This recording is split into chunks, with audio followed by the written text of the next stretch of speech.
Councillors, ladies and gentlemen, I'll call the meeting to order and welcome you all here. In the event of an emergency, the building may be evacuated. You'll be required to vacate the building by the rear entrance and gather at the breezeway between the library and art gallery buildings. This is Council's designated emergency muster point. Under no circumstances is anyone permitted to re-enter the building until the all clear has been given and the area deemed safe by authorised personnel.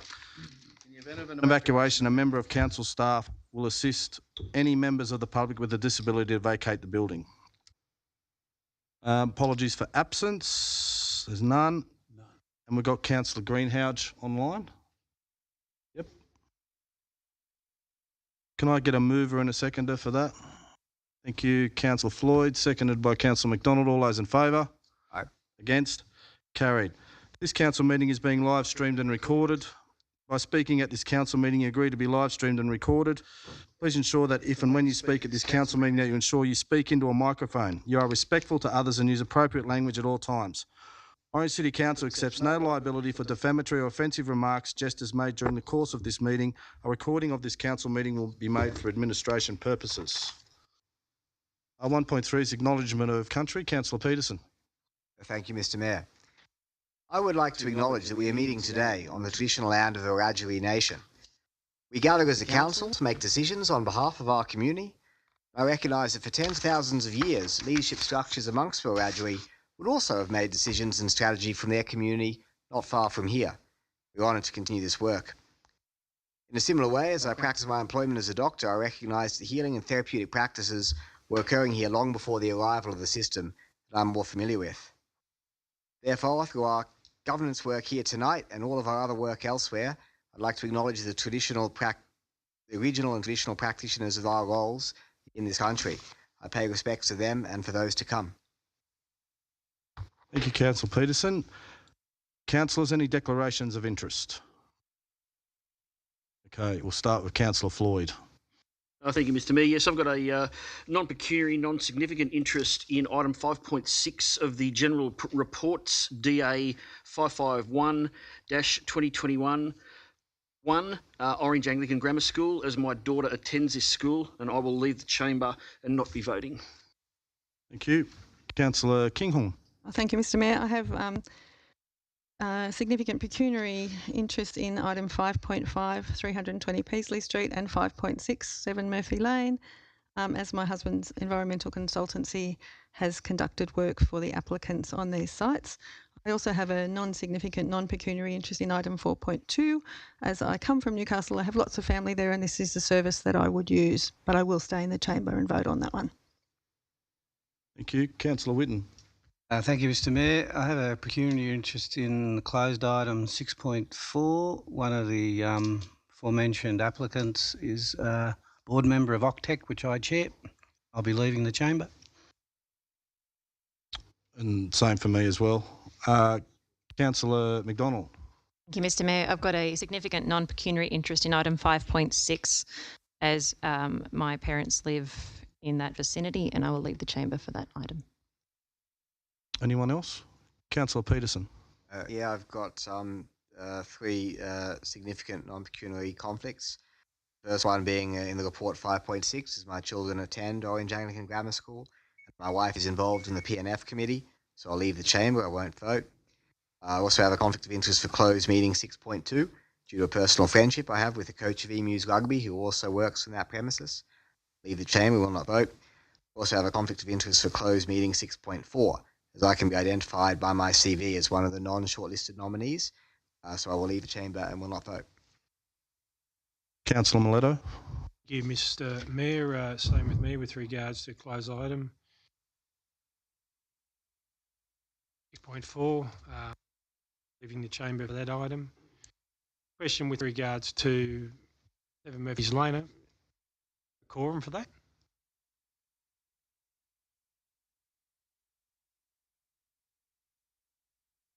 Not sure. Councillor Duffy. Councillor Duffy's a late. He'll turn up shortly. We'll make that call when we get to it, but I think we're close to yes. Spotted. Okay, councillors, is that all? Okay, we'll do the opening prayer, and I welcome Bernadette Collins from the Shalom House of Prayer and ask that she lead us in the opening prayer. Thank you. Lord, we come to you today asking for your guidance, wisdom and support as we begin this meeting. Help us to engage in meaningful discussions, quieten our egos and allow us to work towards a better future for the community of Orange. Amen. Thank you.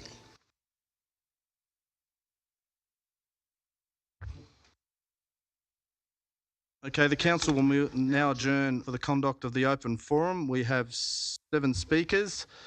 Our first 4 speakers are on 5.6 development application, Orange Anglican School, 7 Murphy Lane. Our first speaker is Mr. Tony Horville.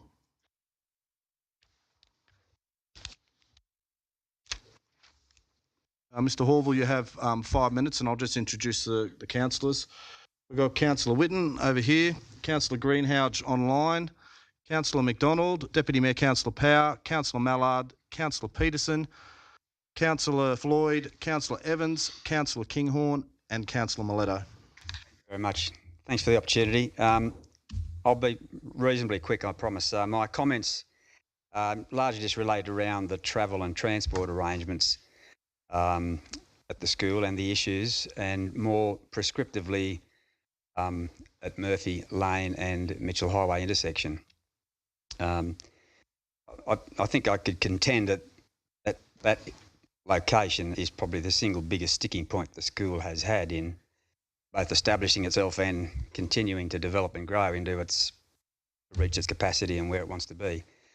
And I think that's borne out somewhat in just the level of identification and how well this is canvassed in the DA documents, and the current one, and in past occasions as well. But really, there's still been never any real satisfactory resolution for that problem of the vehicular access around that intersection. And despite several attempts at mitigating the circumstances, have largely just scratched the surface, and that problem of vehicular access around there still remains, and I can only see that the current proposed development will only exacerbate that significantly further. As a local resident, we've come to know to steer clear at all costs of that intersection around the school pick-up and drop-off times, and more particularly around the early 9 o'clock time, around the drop-off time, which time pressures. But inevitably, through probably by necessity or poor time management, I've been there many times on several occasions and witnessed and experienced firsthand the backup of cars 10, 15, even further along Murphy Lane, and then snaking their way back into the school grounds as far as the eye can see, all just waiting for their shot to get out onto the highway. So it's very evident when you see that there are no happy campers in that situation, and all of the drivers display very much frustration, annoyance and impatience at the circumstances, and that inevitably leads to sort of bad driving behaviours and risky activities. And personally, I've been there and seen many scary near misses on that intersection. And that's all what happens now. So add another 100 to 150 vehicles into the equation under this current proposal, and the situation really becomes just adding fuel to the fire, because putting a cap on the numbers seems to be the only major approach to sort of managing it. But really, it doesn't change the outcome. It only adds significantly to the problem, which will still be there. I'm no expert, but I don't know what the solution is, but having that number of vehicles coming around those corners will be quite a scary situation. Thank you. That's my comments. Thank you. Our next speaker is Mr. Eric Kother.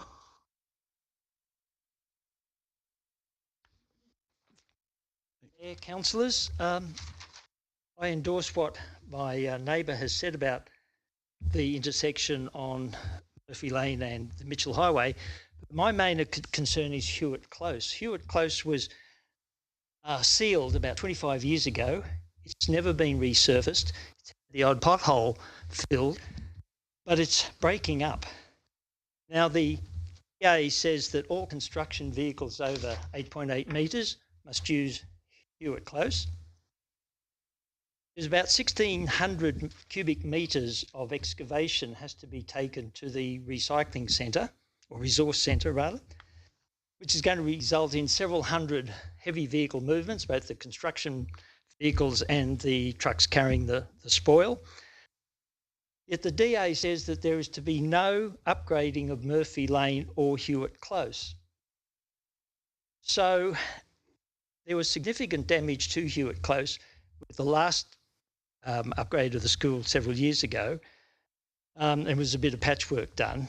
But it appears that with these this extra construction, if there's no allocation in the DA for the school to contribute to the repair of the road, the ratepayers will, in essence, be subsidising the school's construction, because it'll fall back.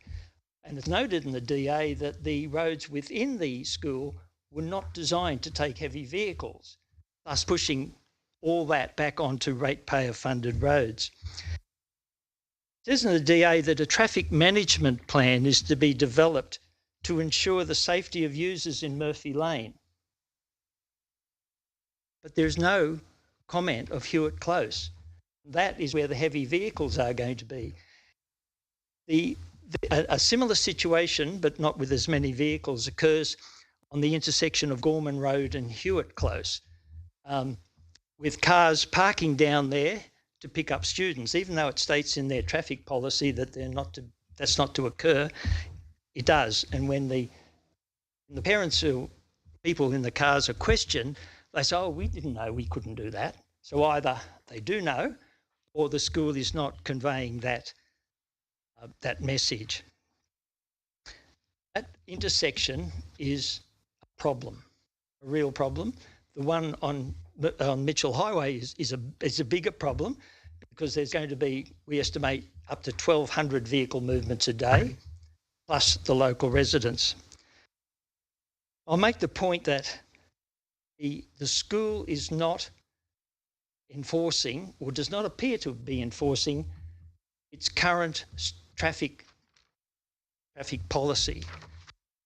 And if the student numbers are going to increase to 420 drop-offs per day, I suspect the situation will get worse. Thank you. Thank you. Our next speaker is Mr. Paul Rowland. Thank you. Councillors, my wife and I have been residents of Hewitt Close since July 1994. Hewitt Close runs parallel to Murphy's Lane, which ends in a cul-de-sac on the southern side of the Anglican school.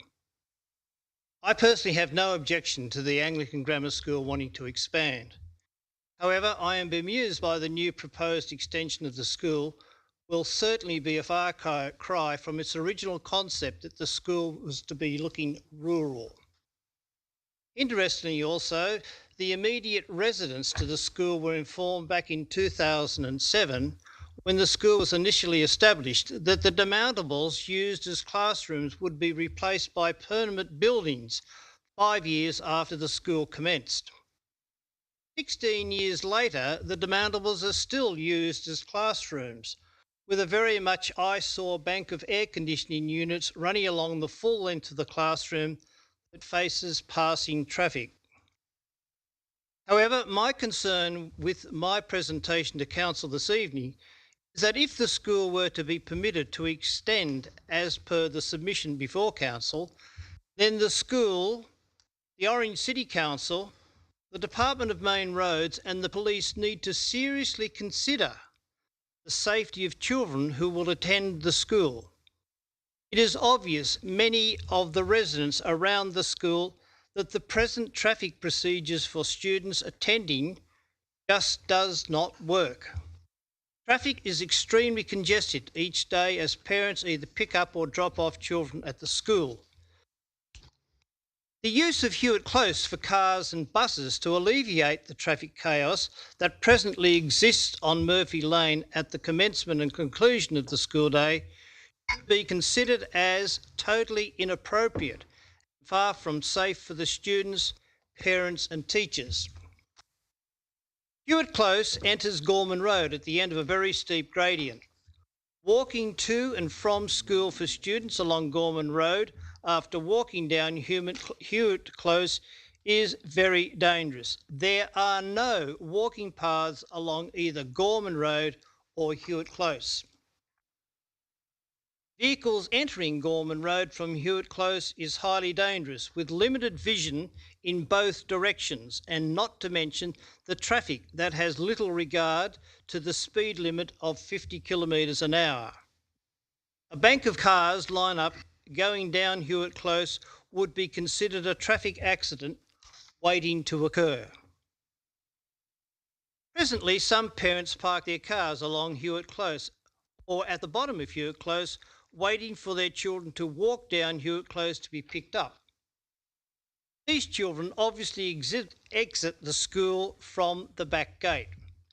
Understandably, parents could be reluctant to enter the school off Murphy Lane because of the traffic delays and congestion at Murphy Lane as well as the Mitchell Highway. Using Hewitt Close as a pick-up or drop-off point has been a long-standing ruling as set down by the school and Orange City Council from the inception of the school. Such incidents as I have referred to, where parents use Hewitt Close, have been actually referred to the school. Parents still continue to flaunt the regulation. In conclusion, I wish to reiterate, Hewitt Close should not be considered by either the school or council when considering alternate access means, which will alleviate what will be a very serious and complex traffic situation when it comes to you considering the proposal by the school for expansion. Safety of children, teachers and parents paramount. Thank you. Thank you. Our next speaker is Mr. Lewis Stringer.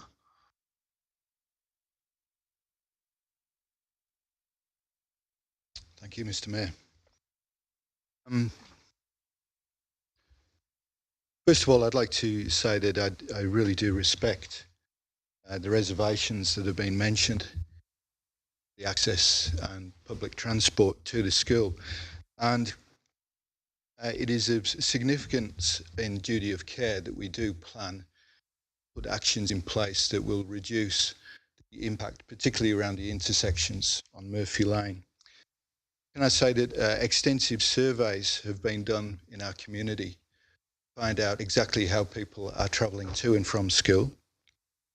And in those surveys, we have found strategies that will ensure that the congestion that may be experienced for 20 minutes of the day in the morning and in the afternoon are reduced, but certainly not continuing to increase.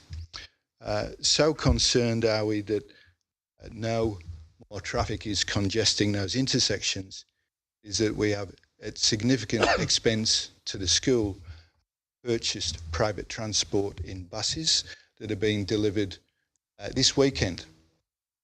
We have planned routes around our most densely populated areas of Orange so that we can take those students off private transport and actually deliver them by bus, so therefore reducing private transport numbers in their hundreds, not just a few. So Hewitt Close does not have access to heavy vehicles, nor, being a resident of Hewitt Close myself, am I aware of any heavy transport vehicles using access via Hewitt Close to service the school. This just doesn't happen.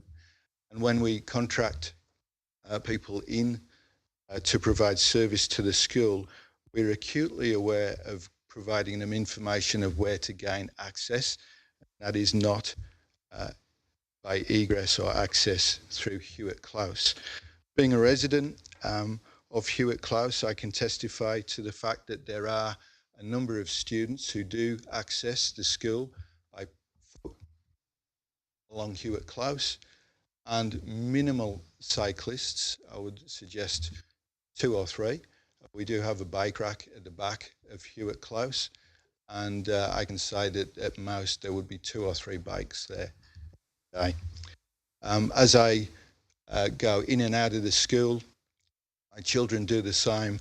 I am not aware of any cars at all banking up on Hewitt Close to pick or drop off their children, and all of those people who would be in those cars, if it were to happen, would know that I or another member of staff would ask them to leave and would be communicating our encouragement for them not to do that again. So we do take that seriously, and I'm not aware of any bank of cars up Hewitt Close, and I would welcome any further investigation into that. We love living in Orange. Orange is a thriving community, and we find ourselves in the last 3 years in particular, surrounded by current and future subdivisions. The growth around our school is happening. We can see it happening. The population growth in the area requires services. It requires schools. OAGS is conveniently located in the centre of much of this growth and subdivision. We can't turn a blind eye to the fact that that growth is happening. That has come success of this school. Last year we achieved a 99.25 ATAR. That is the highest academic result in the Central West, in any of the schools. We held a regional cadet unit which is open to our community. Our services, our resources, our facilities are open not just to those students who have the capacity to enrol, but to our wider community, and we wish to continue to make those services and facilities available to the growing population around us. Bring up your time extension. Thanks, Councillor Miletto. Councillor Duffy, all those in favour? Against? Carried. Yep, keep going. Yep. Done? Yeah, keep going. Yeah. The school continues to enjoy many firsts. OAGS Equestrian bringing lots of trident people visiting our town. We've also got a thriving creative opportunities in the creative and performing arts. The shy students becoming leaders with passion, and the dreamers realising potential. These are the makings of the young adults that we need in our Orange community. These are the young adults we are striving to shape and mould to a school dedicated to servicing a community. The school continues to thrive, yes. It continues to grow in size, yes. But more importantly, in opportunities and reputation for our community. Whilst work continues, the success is evident. From the academics to sporting fields to creative performing arts showcase events. OAG's success is built on a framework that recognises each student is unique. Each member of our children in our community is unique. They are individuals. We support them socially, emotionally, spiritually, whilst we engage them on our journey of discovery. As we work towards a better future for our community, held in our prayer this morning, we seek your written support for this proposal. Councillors, we seek your support in serving a growing and thriving community. Thank you. Our next speaker is Mr. Grant Gill, and he's talking on item 4.2, which is regional flights. Thank you, Mr. Mayor. Thank you, councillors. Look, opportunity for me to speak tonight just in regards to support for the link between Newcastle and Orange. Spent approximately 2 years working heavily with Tourism Australia, Destination New South Wales, on behalf of the Remington Hotel out there at Bloomfield, but also, I guess, on behalf of other accommodation and tourism providers in the region. In the last 2 years, I've identified in the trade shows I've been attending a huge amount of I guess, blockade from a connectivity perspective. So a lot of the international people we've spoken to in the trade shows have identified and realised that the connection points to get, I guess, international travellers, corporate as well, to the region is difficult. We are still stuck by road in most cases. Connectivity obviously from Brisbane, Melbourne and there, but a lot of the connectivity from the corporate side is actually out of Newcastle. So we've there's been some documentation and stats provided that Newcastle's actually, I guess, from an industry perspective, heavily connected to our region through wine, through medical, education, and mining. The two hotels that I represent, obviously I've got one in Muswellbrook and one here in Orange. And we've got to a point where we've got clientele who stay at both our hotels who are literally saying to us that the road between the two is so difficult. They lose a day in transport. How good would it be to have a flight? It's just been a very interesting 2 years in regards to the people we've spoken to and the requirement from all sectors. So it doesn't matter whether it's been the wine industry, the medical industry, and again, the mining industry, which are all corporate clients of ours. That tied in with the international market we've spoken to and again, branded and marketed the region as best we can as an independent.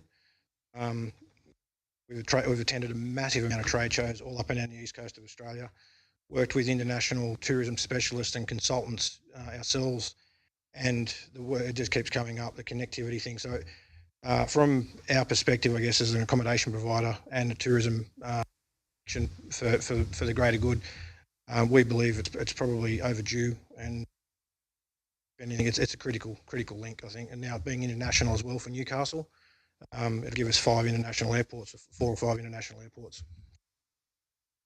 Thank you. Is Janine Rees there? No. Is Matt Borger there? Okay, our next speaker is Mr. Matt Borger, and he's from Newcastle Airport. Mr. Borger.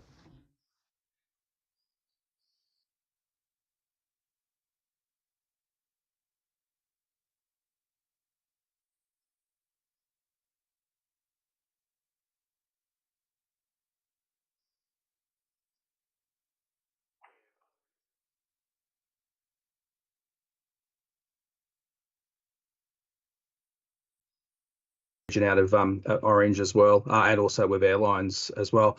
Newcastle Airport strongly supports the pursuit and exploration of a direct air service link between Newcastle and Orange. We believe in the value of the Newcastle and Orange direct service, obviously through links that have already been mentioned, through the resource sector, the wine sector, obviously linking up with the Hunter Valley wine country, health and education, government, through state government, and also obviously through tourism. And we recognise the numerous endorsement letters that have been provided by numerous organisations as well. Currently, we recognise it's a 5-hour drive between Newcastle region, for the Newcastle region where our airport is, and Orange. So that is a long way to travel between the two regions.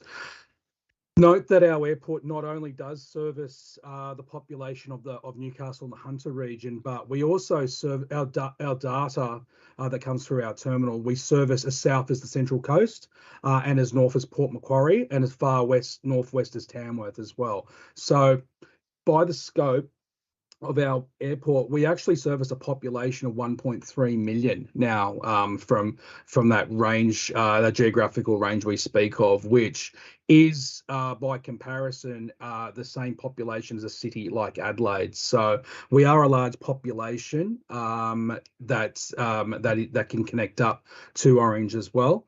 We're currently building a brand new runway at the moment at a new terminal to increase our international capability.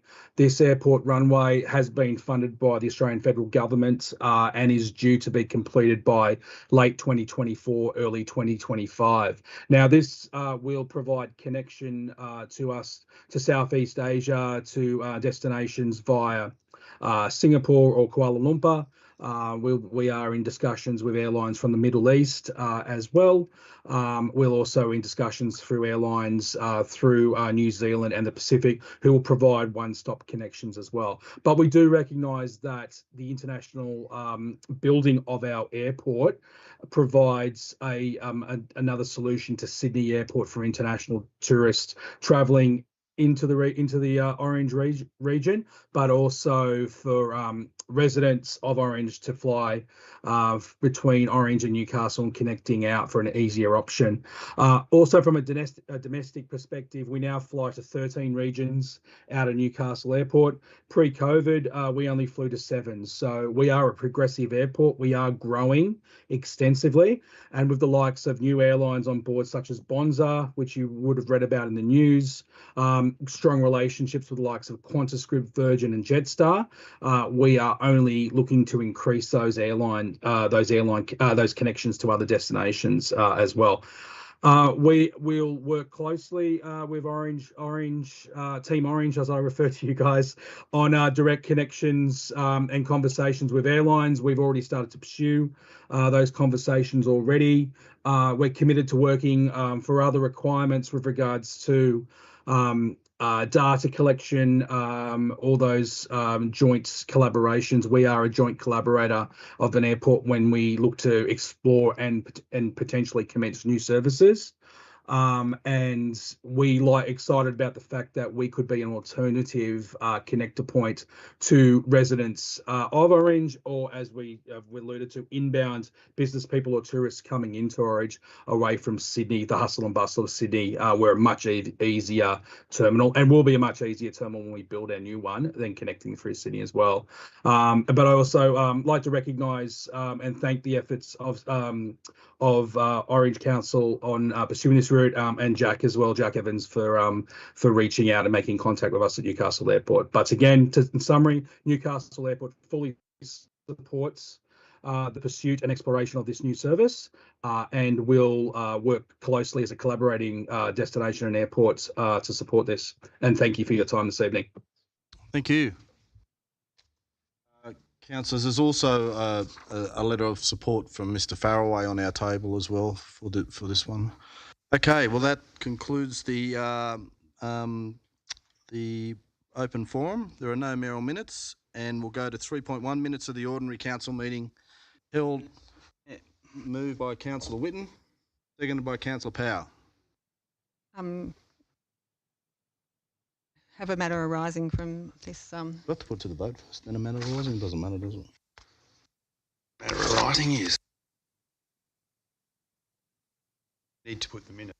Yeah, we've got to. Yeah, can I get a? Sorry, I do just have a correction. Hang on. We've got a mover by Councillor Whitten, seconded by Councillor Power. Councillor Kinghorn. Do we need to correct the minutes first? Okay, do you want to? I have just mentioned it quietly to Janessa, but it's just page 13. It's just the for and against around the wrong way. Just, yep. Councillor Mallard. Thanks, Mr. Mayor. I've got one other correction as well. I spotted the same one as Councillor Greenhalgh, and apologies, I haven't had a chance to talk to staff about it in advance, but page 11, the item at the top there, the vote that's recorded on the Cook Park Avery item, it lists, if you count the names, there are 7 names listed for and 5 against. I'm certain it was a 6-6 vote. I haven't had a chance to go back to the video, but that list of names needs to be corrected. Yep.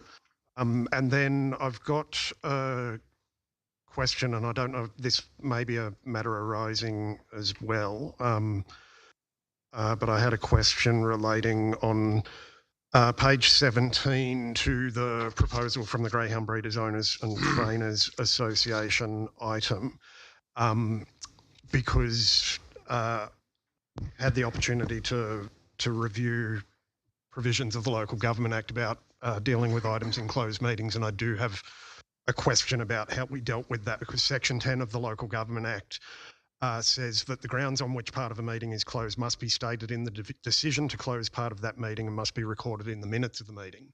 there's nothing recorded because we made no decision about dealing with that item in closed. And I note Section 10C of the Local Government Act, there is a provision for notice of likelihood of closure not being required in urgent cases, so giving people the opportunity to make representations. But that again requires the council to resolve that further discussion of the matter shouldn't be deferred because of the urgency and should take place in part of the meeting that's closed to the public. And again, we didn't make that decision. So my question through you, Mr. Mayor, is can we get some advice? I'm expecting this will need to be taken on notice. Can we get some advice about whether we've complied with the requirements in terms of dealing with an item in closed meeting? And if we haven't, what are the implications of that, particularly for the validity of the decision? I'm particularly concerned about that, but any other implications if it puts us at risk in any way? Thanks. And just a point of order, Mr. Changes to the minutes have to be ratified by this chamber, not just, oh yeah, let's change them. It has to be a vote that we agree that the minutes are, because the minutes are a legal representation of the previous meeting. And if there is any dispute about numbers, the minutes, then it has to go back and be reviewed and then back to council. Can I move an amendment then that we defer adoption of these minutes to the next meeting so that those matters that we identified as needing corrections can be addressed? Before you do that, I was going to say we'll take that on notice and we will bring a new set of minutes back to the next meeting. So going to be my response. Up to you, but we've still got to. We're okay with that. Who?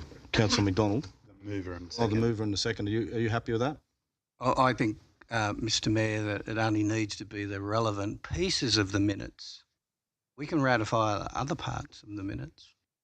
We're actually potentially.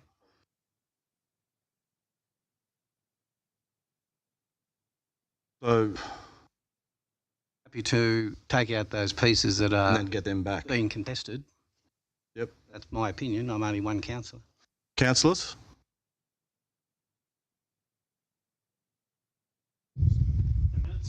For that, those two things. By all means, but I can't see why another resolution can't.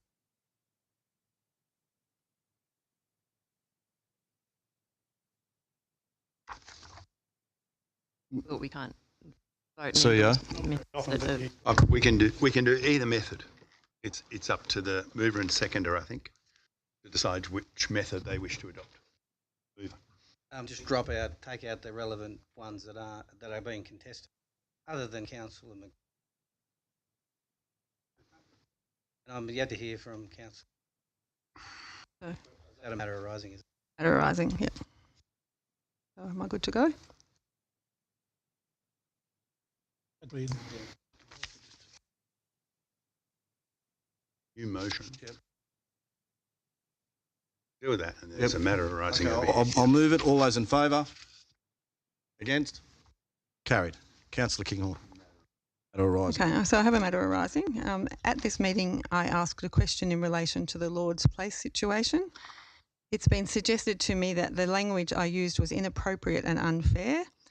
I have received some advice from the Office of Local Government that this is not the case. I do accept, however, that I can be very direct and this can be challenging for some people. My question was an attempt to understand how we have arrived where we are in relation to Lord's Place South. We have a situation where everyone is unhappy. Those who did want the development are unhappy because it's being partially dismantled. Those who didn't want the development are unhappy because it's only being partially dismantled and there will potentially only be 7 parking spaces restored. And those who have no opinion either way are unhappy with the colossal waste of money. We, as elected members of this council, have a duty to our constituents, to the ratepayers and to the residents to ensure fiscal responsibility. Therefore, every one of us should be asking questions about how this has happened.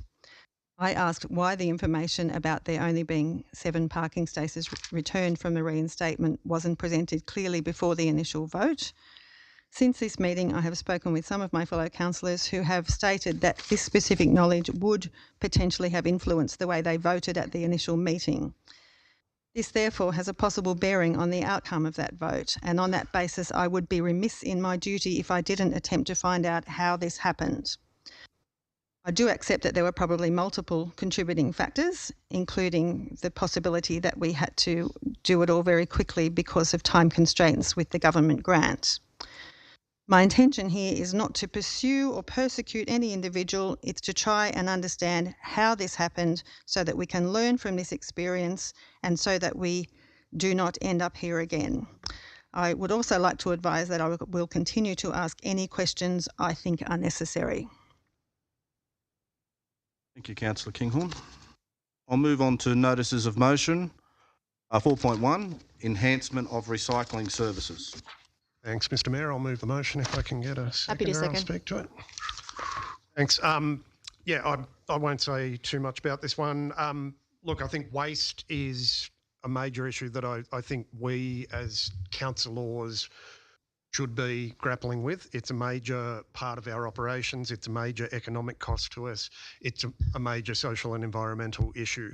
And recycling and the list of things that are difficult to recycle or that we don't have services for, particularly after the collapse of REDcycle. It's become a common thing that that I've been hearing about through Sustainable Living Week. It was coming up repeatedly at the Sustainable Living Expo and at the event that I was on a panel at down at the library as well. I had people coming to me either about soft plastics or about textiles recycling, and I've had people sending me solutions. So Recycle Smart, the service that I've mentioned in there that partners already with a number of Sydney councils as well as Maitland Council, somebody sent me a link to that and said, hey, why can't we have this? So basically this motion is pretty broad, pretty basic, asking staff to bring us a report when they get the opportunity about potential options for us to expand things. I note the comment from staff that they do already work with Net Waste councils on opportunities for enhancing recycling. That's great. I think we 12 councillors, it would be good for us to know about that, what's coming through, what possibilities there are, so that when waste contracts come up to be re-entered into, we'll be across the possibilities already. Thanks. Could I just ask a question? So with that comment about staff working with Net Waste councils on regional opportunities, are they already doing what this motion says? Who's going to answer that? Are we doubling up? Are we...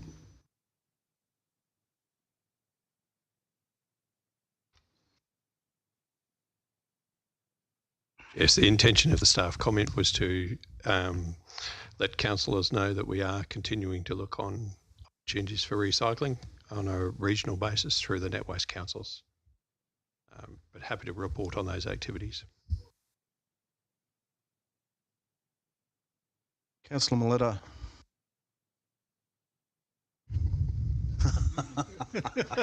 Here he goes. I'm happy to support your motion. What I would like to ask is, has Council looked at any opportunities, organisations such as Wangarang, who are always looking for opportunities to help their staff or their workers? I know that they've lost some of the contracts which they had in the past, and I know that recycling is, especially the return to earn, things like that, is something that spoke about in the past. I'm just wondering, an opportunity for council staff to speak to organisations such as Wangarang, who would relish the opportunity to discuss. I'm not aware of any of their recycling activities, but I am aware that we do contract with Wangarang to operate the weighbridge and the recycle shop out there at the Overroad Resource Recovery Centre. They're building a return and earn up the back of the Wangarang, aren't they? I know they were seeking funds for it, yes. There's a big shed going up the back there. Yeah. Councillor Duffy. My question is to before he runs away, is I do believe that a number of years ago, the Chinese market for plastics and that stuff fell through, and we're left with a hell of a problem. See what actually happens. I don't mind the actual supporting the motion. To have a suspicion there's going to be an extra cost that's going to ratepayers, we're going to have nowhere to put this type of stuff, or no market for it, or no use. Deal with those issues as well. The report would also incorporate the costs involved. Yes. I'm not going to spend too much time on it because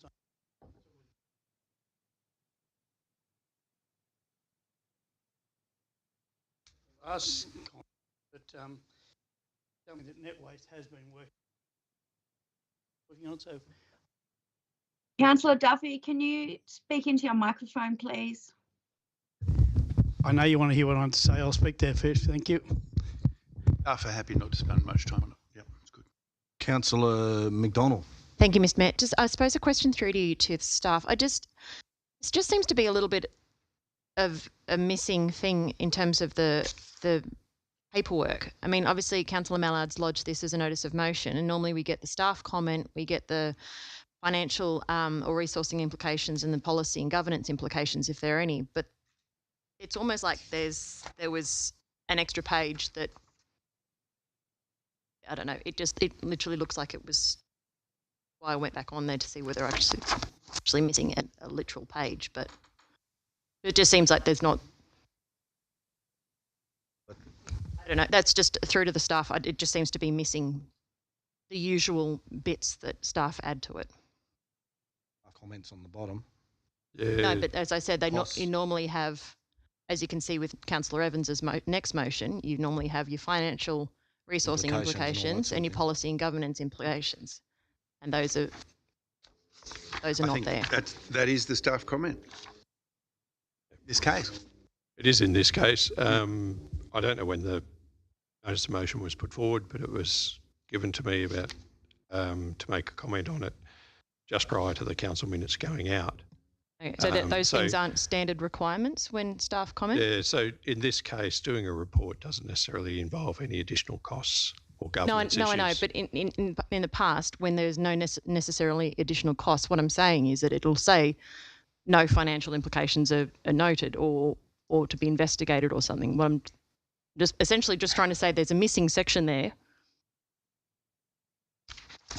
Does it need to be there? Because it seems to be there on most other motions that come through. I can advise now that there is no cost implications of doing a report and following this up, or governance issues. Thank you. Any other speakers? Councillor Evans. Thank you, Mr. Chair. I'll speak in favour of this motion. I think it's particularly going to be well received by the business community. I know a lot of shops up the street have an enormous amount of soft plastics that products come packaged in that consumers don't even see before they get on the shelves.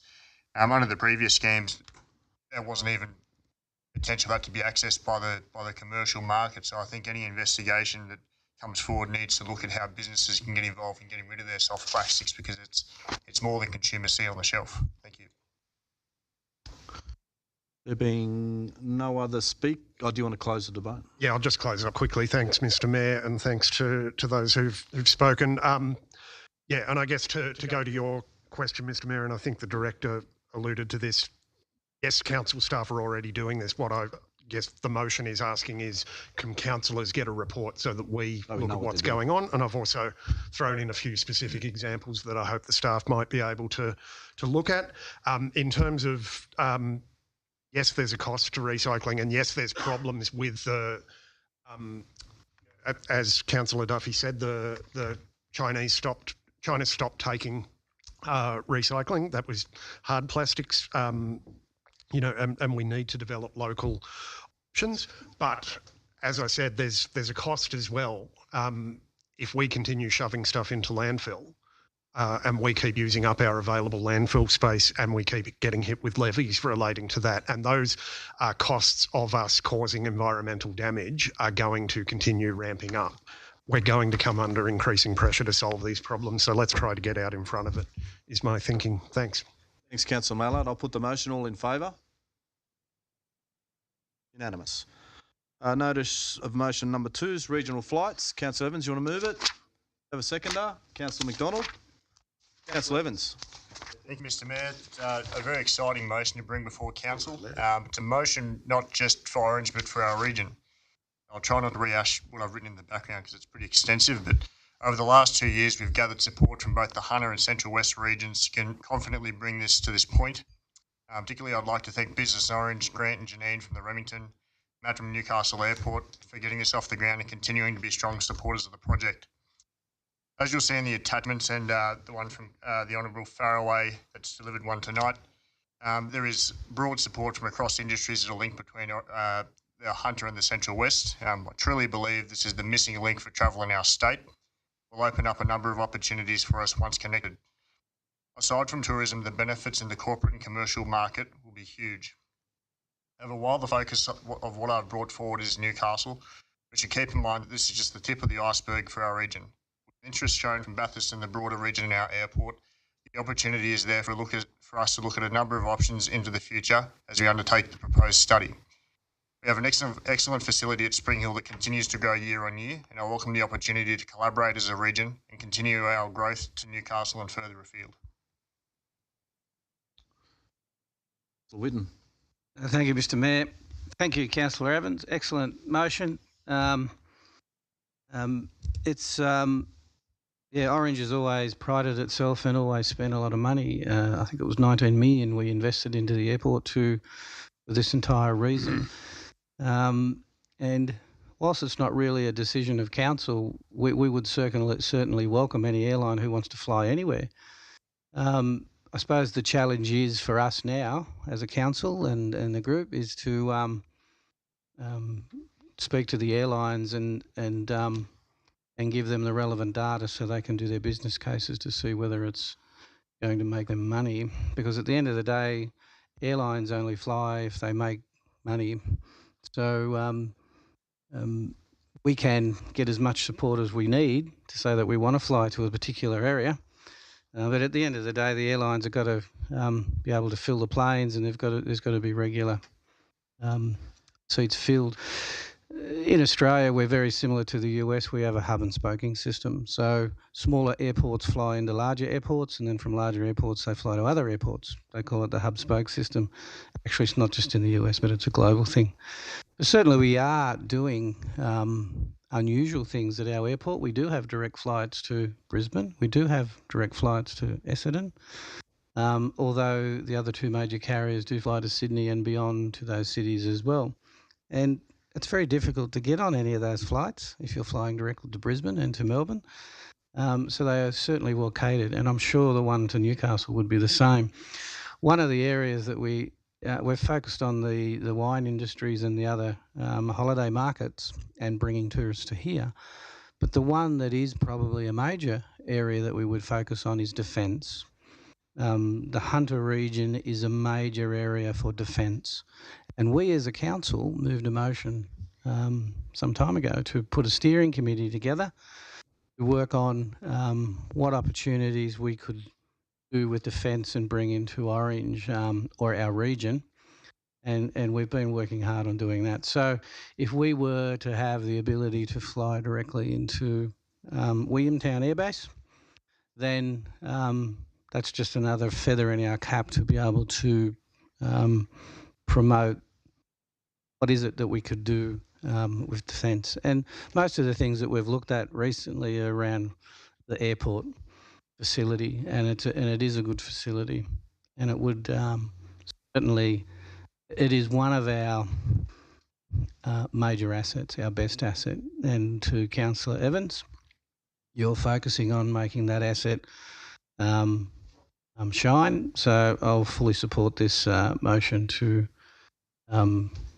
speak to the airlines and see if we can't give them the relevant data that they need, both from Newcastle and Orange, that would allow them to make decisions at a senior level to see, let's give this a go. Thank you, Mr Mayor. Councillor Miletto. Thank you, Mr Mayor, and thank you, Councillor Evans, for putting the notice motion forward, and also to speakers, Mr Gill and also Mr Borgia, for giving us an insight into the positive benefits of this motion. I take from this is obviously the endless positive economic opportunities which presents, and they've been touched on by both speakers, as well as the councillor. One thing which hasn't gone unnoticed in the last week or so been the issue with regards to major funding cutbacks or delays with regards to the Great Western Highways. Great Western Highway, and anybody who's travelled that section of roadway, when there's an accident on that roadway, there can be major traffic congestions and delays up to 6 hours. In some ways, people who would use these airport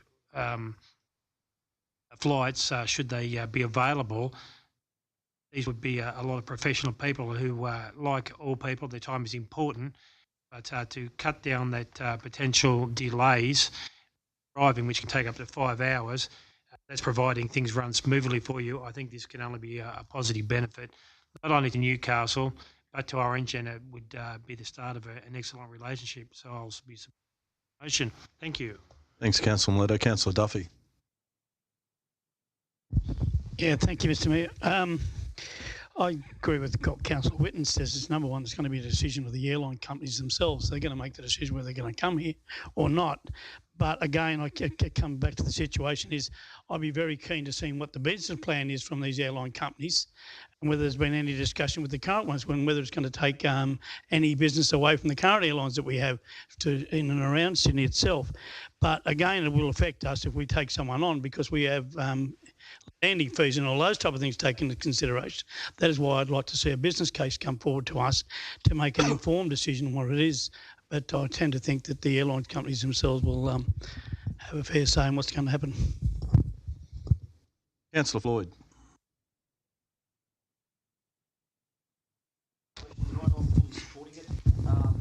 As we heard there from Mr. Borja up in Newcastle, in relation to the war.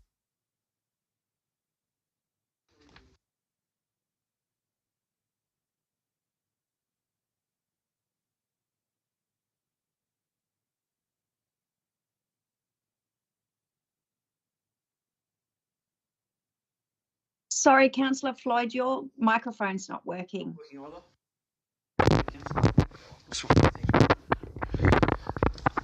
Thanks, Councillor Greenhouse. Yeah, so I think this is going to be great. There is a massive amount of miners coming from that eastern area of Australia. I think this is going to benefit them greatly. Only thing I would say currently about it is in our current financial crisis, you could say, with a lot of families being affected, is whether this will impact on numbers moving forward, because I know there's a lot of people like to travel to that eastern sort of area to visit relatives. It's a very popular tourism spot, and I think that's the only sort of downturn to this is the financial impact currently in Australia might affect this moving forward, but I certainly think it's something that we should give our best shot to.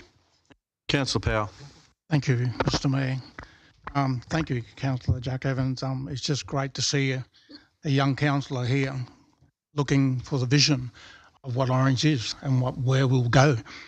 To see this aspect of it, and I do take our council's opinion on that, but as a person that actually owned an aviation business, AOC, Air Operating Certificate, and working with the late Max Hayleton, one of the key components that he always mentioned to me all the time was how can we get away from the scope, from the actual wheel, and start to go straight into other centres.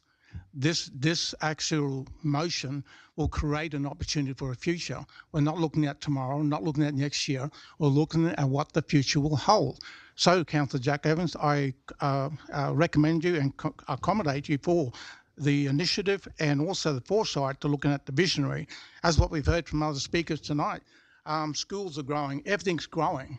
We have got to look at our infrastructure, especially around our aviation, in relation to getting safe passageway for our community, and taking on what Mr. Mileto said. Sure, there is money being cut on roads, and it's the safest way to travel, that's by air. So I reckon it's a great way to move forward on this here. And all these support letters from everybody, this is just an amazing opportunity of what we always said, one small step for the future. And thank you very much, sir.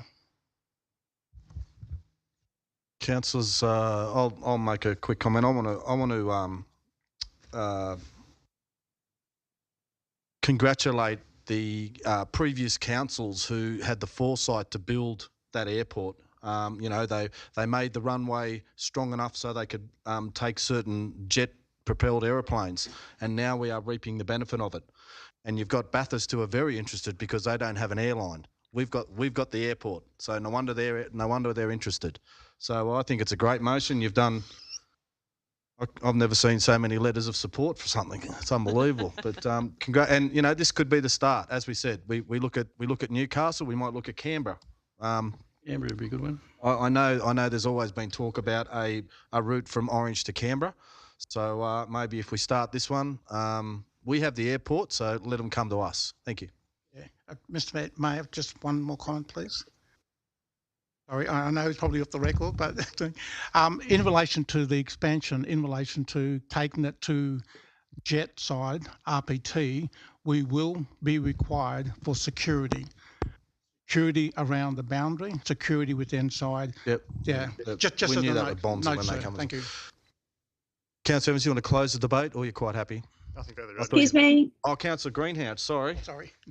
Yeah, get So yeah, I'd just like to echo everyone else's sentiments and congratulate Councillor Evans on putting this motion forward. He's done a lot of work in the background to get this one, and you can see that by the letters of support. And I can just see the excitement on the guys' faces that work out at our airport. They'd be very happy and very excited that this could potentially be something that will come into our community. And yeah, it's just a great vision. So congratulations, Jack. I'm in full support. Okay, councillors, I'll put the motion. All in favour? Unanimous. I'll move on to item 5.1, recommended and resolutions from the policy committees. Can I have a move by Councillor Duffy, seconded by Councillor McDonald. All those in favour? My comment. Oh, sorry. Yep. Yeah, my comment is, and I just want to give a bit of praise to the director for these staff on a result of an issue with sewage. Incident happened over in East Orange, and the staff were onto it straight away. And I'd like the director to advise him that the 3 or 4 families that were involved, the ratepayers were involved, were extremely appreciative of the quick action of the staff, and I think it was absolutely fantastic. Ask me to pass that on. Thank you, Councillor Duffy. I'll put the motion. All in favour? Against? Carried. Item 5.2, which is statement of investments. Moved by Councillor Duffy, seconded by Councillor Peterson. Any speakers? Councillor Kinghorn. First question, there's a section on page 74 that says, as council's rates are levied in July of each year, this income is almost fully recognised in the first quarter. And I realise they mean from an accounting perspective, but I was just interested as to whether anyone can tell me how many people pay their rates in full when they get the first notice. Just interested. We'll take that on notice. It's the wrong report I think you're looking at as well. Looking at the previous motion. 5.2. We're on 5.2. Did you not say page? 74 is 5.3. Oh, I missed one. All right, sorry about that. It's 5.3. Okay, any speakers on 5.2? There being no speakers on 5.2, I'll put the motion. All in favour? Against?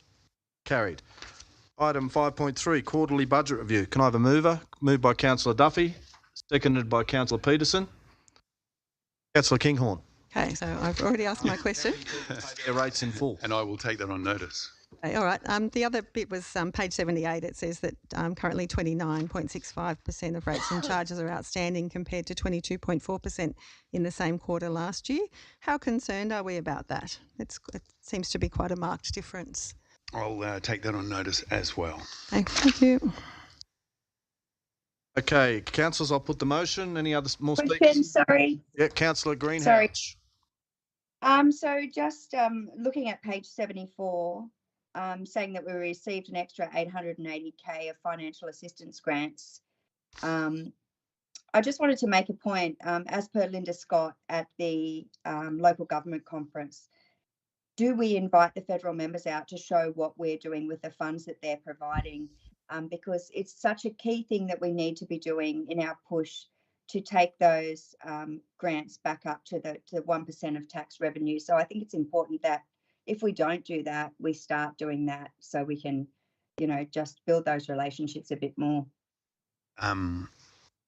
Yeah, I think it's a very good point, and we will take that on board. Beauty. Did you get that answer, Councillor Greenhouse? You're going to take it on board? Yes, thank you. I'll put the motion. All in favour? Against? Carried.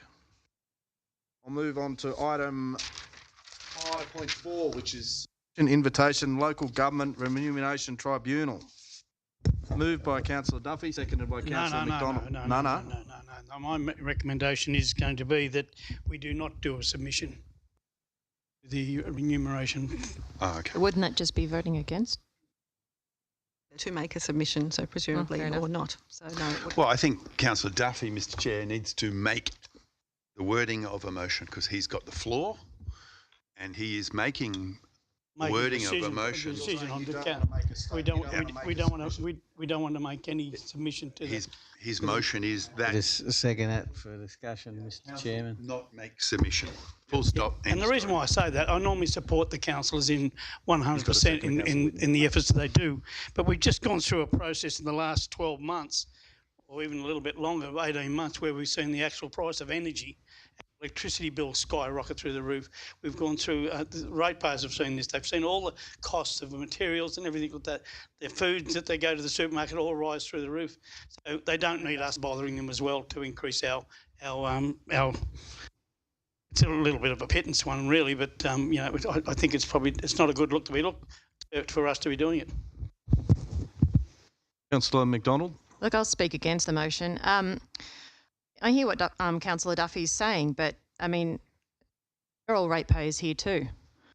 And I mean, one of the beautiful things about democracy and standing for elected office is that diversity makes much better governance and leadership. So if that, we need to be able to support people from all backgrounds to do this job. Because I'm not someone who can just sit by on my day job allowance and not worry about my council allowance. So we're all paying the increased costs of gas, of electricity as well. Inflation is above 5%. The last raise for councillors in terms of the allowance was 3%, so still below inflation. I can only speak for myself, but I work damn hard for my community, and I deserve a pay rise. I'm going to say that, and so do we all. So I'm more than happy to support writing a submission because most of all elected officials work hard for their money. Councillor Peterson. Thank you, Mr. Mayor. I'll speak against the motion, only to say that I think we should put in a submission, and the submission we should say is that every time council remuneration comes up in this chamber, it's pointed out that we really shouldn't be deciding our remuneration. Let's say that. We should provide a submission saying as such, and that remuneration for councillors should be taken out of our hands, given to somebody else.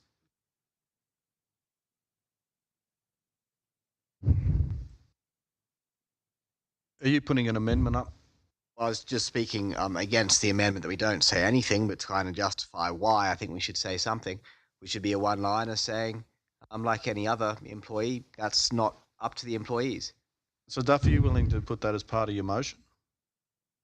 Yeah? Who was the seconder, sorry? Me. You happy with that, Councillor Whitten? I am, Mr. Mayor. And I'd like to speak, if I may. So can we just read the motion out, please? Well, I'm trying to be respectful. The motion at the moment says don't make a submission, but do make a submission. No, he's changed it to Councillor Duffy's bringing his on board now. So it says don't make a submission, but include a submission that says... No, he's saying to make Councillor Duffy's motion is make a submission to take it out of our hands. Correct? Okay, so the motion is that a submission be made. Okay. Yeah, we're accepting what he says. Yeah. Councillor Whitten has seconded and he's accepted it. So let's... Making a decision on the motion now. The motion is that. Okay. Councillor Whitten, Thank you, Mr. Mayor. Look, I think this is always a touchy subject in my 20 years on council, and I think what the submission is, what we're talking about when we do the submission is that councillors will get the recommended tribunal upgrade. We're not saying that there won't be an opportunity to vote for the pay rise. Now the submission is going to say, rather than councillors determining their own the tribunal recommendation, that it just be put into place. Is that what we're saying? Yeah. Yeah. Takes it out of So yeah, it has always been a bit of a contentious one for the obvious reasons, and especially now in times when the economics are tough and everyone's feeling it, right? And so you appreciate, I do appreciate Councillor McDonald's comments, because every councillor in this room dedicators, but they also know when they put their hand up that they're going to be working hard, but it doesn't mean they do it for nothing. And so that I think the motion to have the tribunal consider instigating a recommendation and taking it out of the local government's hands is a probably sensible one. Yeah. Councillor Miletto. Thank you, Mr. Mayor. I don't have any issue with writing a letter of support. I think what shouldn't go unnoticed is that all councillors, it's a personal choice whether they want to accept an increase or not, or whether they want to waiver that increase, or whether they want to donate it to charity or do whatever they want with the remuneration which they get. Some councillors have done with superannuation, where they choose not to take it. So at the end of the day, it's a matter of choice. Personal choice, yeah. But it's not up for me as a councillor to make a decision what other councillors' financial position is. Yeah. Councillor Kinghorn. Thank you. I just through you, Mr. Mayor, to Councillor Miletto. In the Local Government Act, there is no possibility to pay different councillors different things based on what they choose. I have checked; it's not an option. So I'm actually wondering, we didn't see this last year. I don't remember this coming up last year. I'm just wondering why it's here now. Is that right? It's not every year? Yeah. Is that right, Mr. CEO? I can't recall. I'm just going to talk to my colleague. Second year?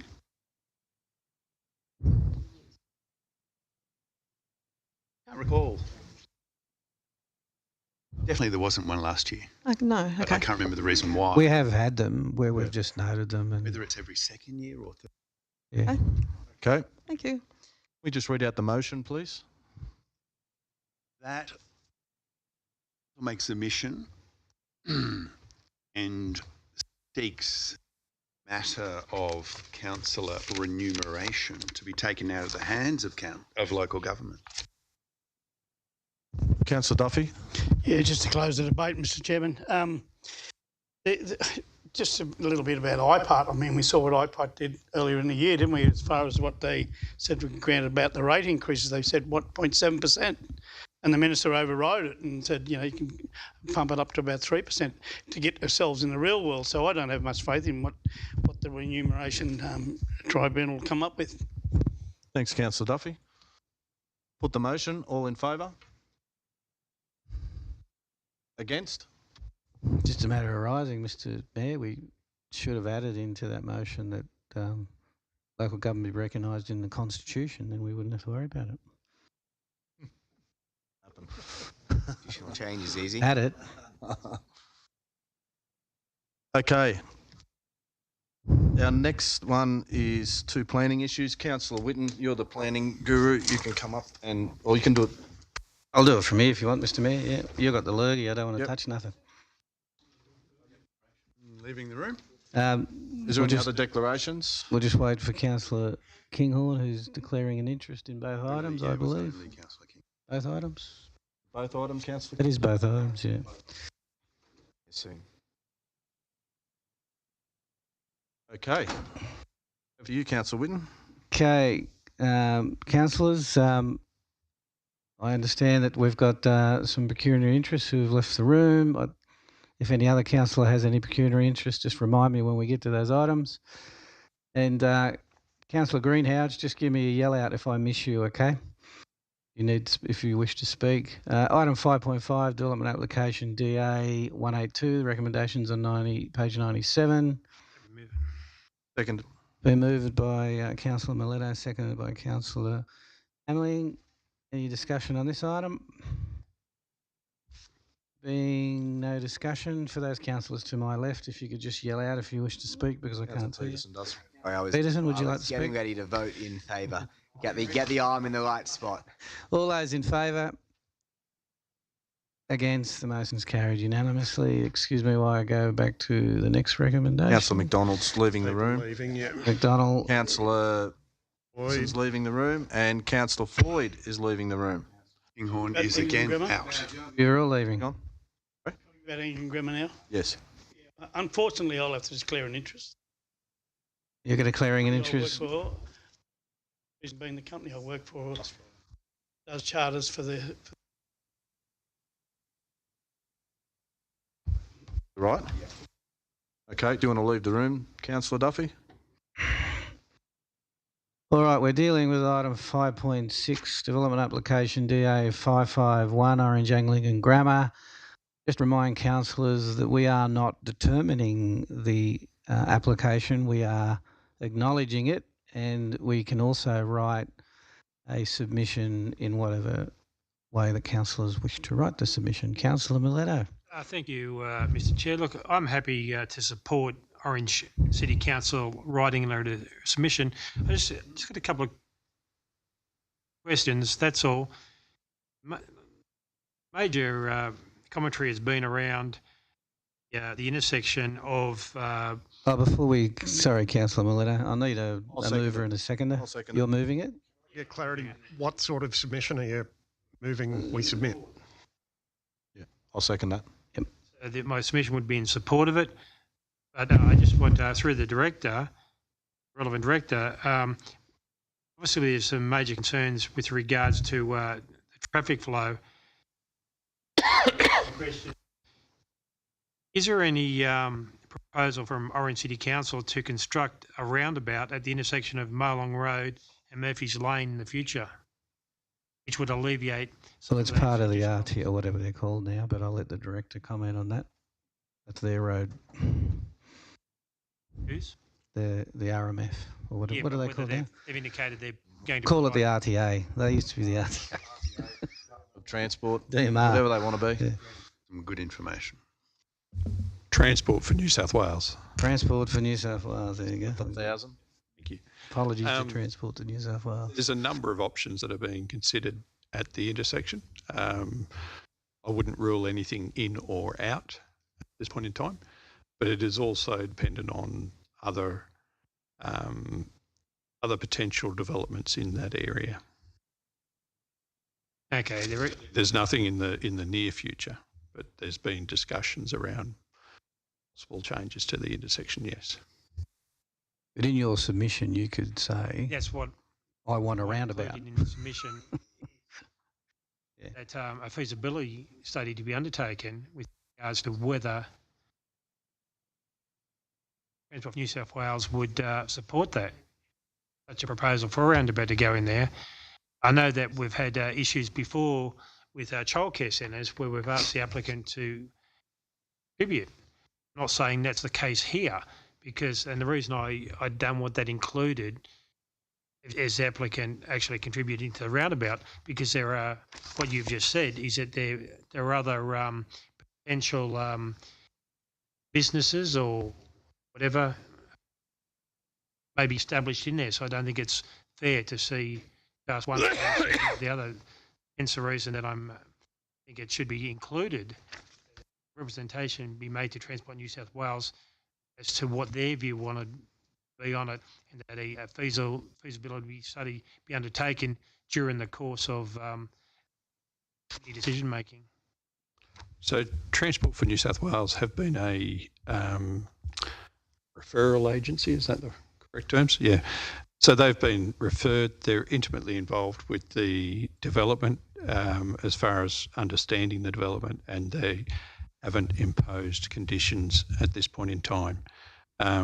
We do understand there may be future developments, both from other businesses and from other land development in that area, and perhaps from the school at a future date.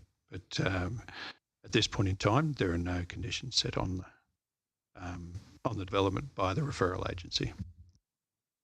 Thank you, Mr. Green. Can I just ask a question? You certainly can, Mr. Mayor. Does that mean, so Councillor Miletto's submission is supporting with a feasibility study of a roundabout? Is that right? Yes. So can we put that in the submission? Are we allowed to do that, or if there's been no talk of it or anything?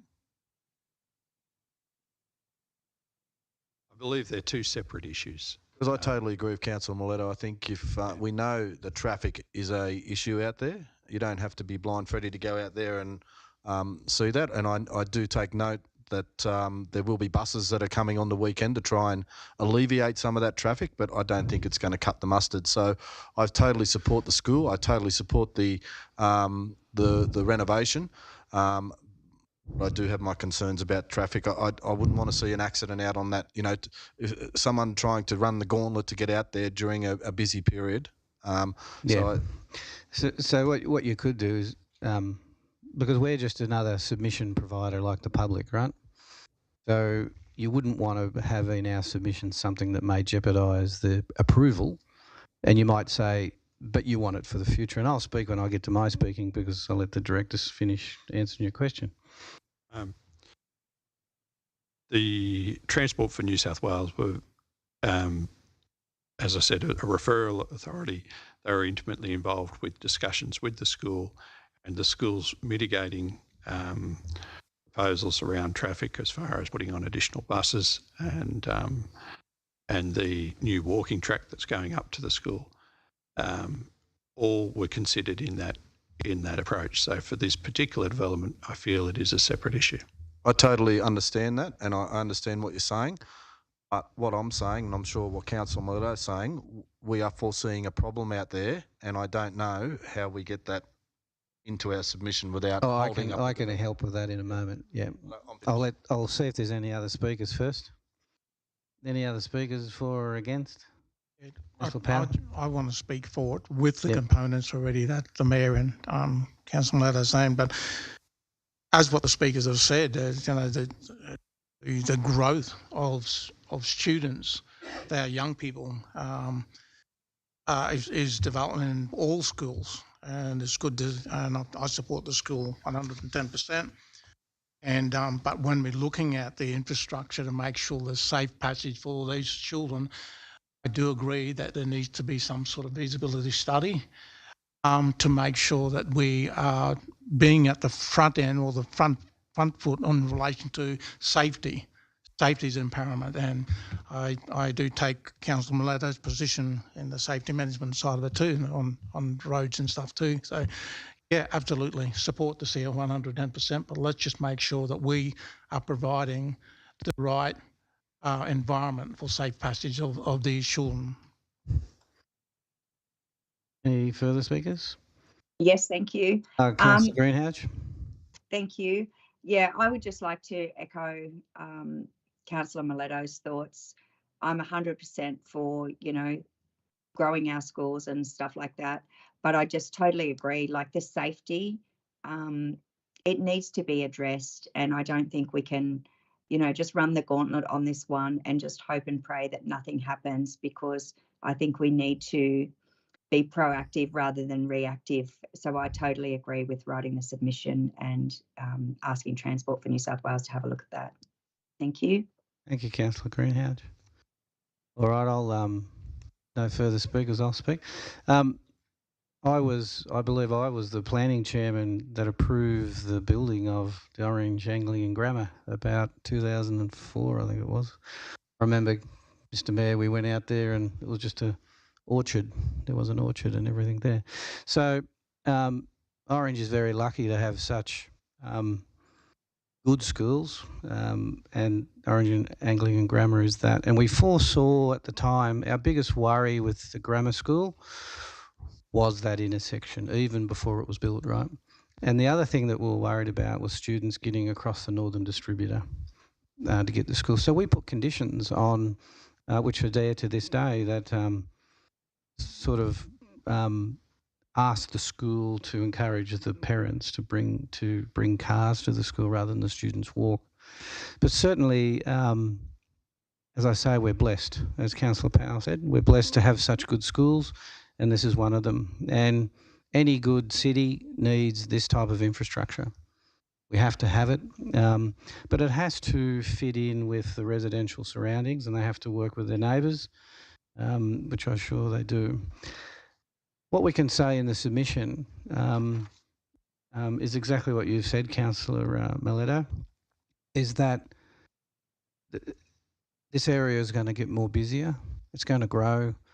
For the future of that, for the safety of that area, it needs to have, and I'm no road engineer, but we'll talk about a roundabout. That seems to be the more sensible way to go. But I suppose what we're going to consider as well, and the traffic people will do that, with roundabouts comes other problems. You can't get across the road, right? So sometimes traffic lights are better for pedestrian purposes. So fully supportive of this application. I know we're just acknowledging that part, but the submission should probably really stress what the Mayor and we're all saying in this room, that we would like Transport for New South Wales to indicate what their plans are for that intersection sooner rather than later. So if there's no further speakers for or against, Councillor Greenhalgh, you good? Yep. All right, all in favour of acknowledging and a submission with thus words? Against, the motion is carried unanimously. And I believe, Mr Mayor, the show is yours again. Thank you. Wait for all the councillors to come on in. Bus. Councillor Duffy driving.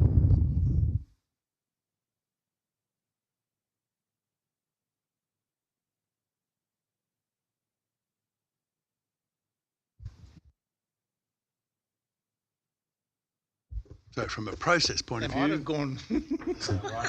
well, I wonder when the panel is, Mr. Chair. Probably.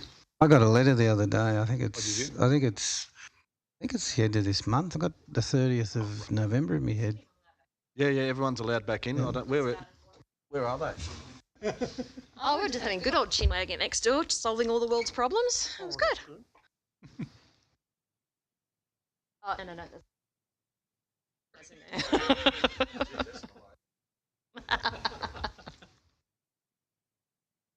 Oh, yeah.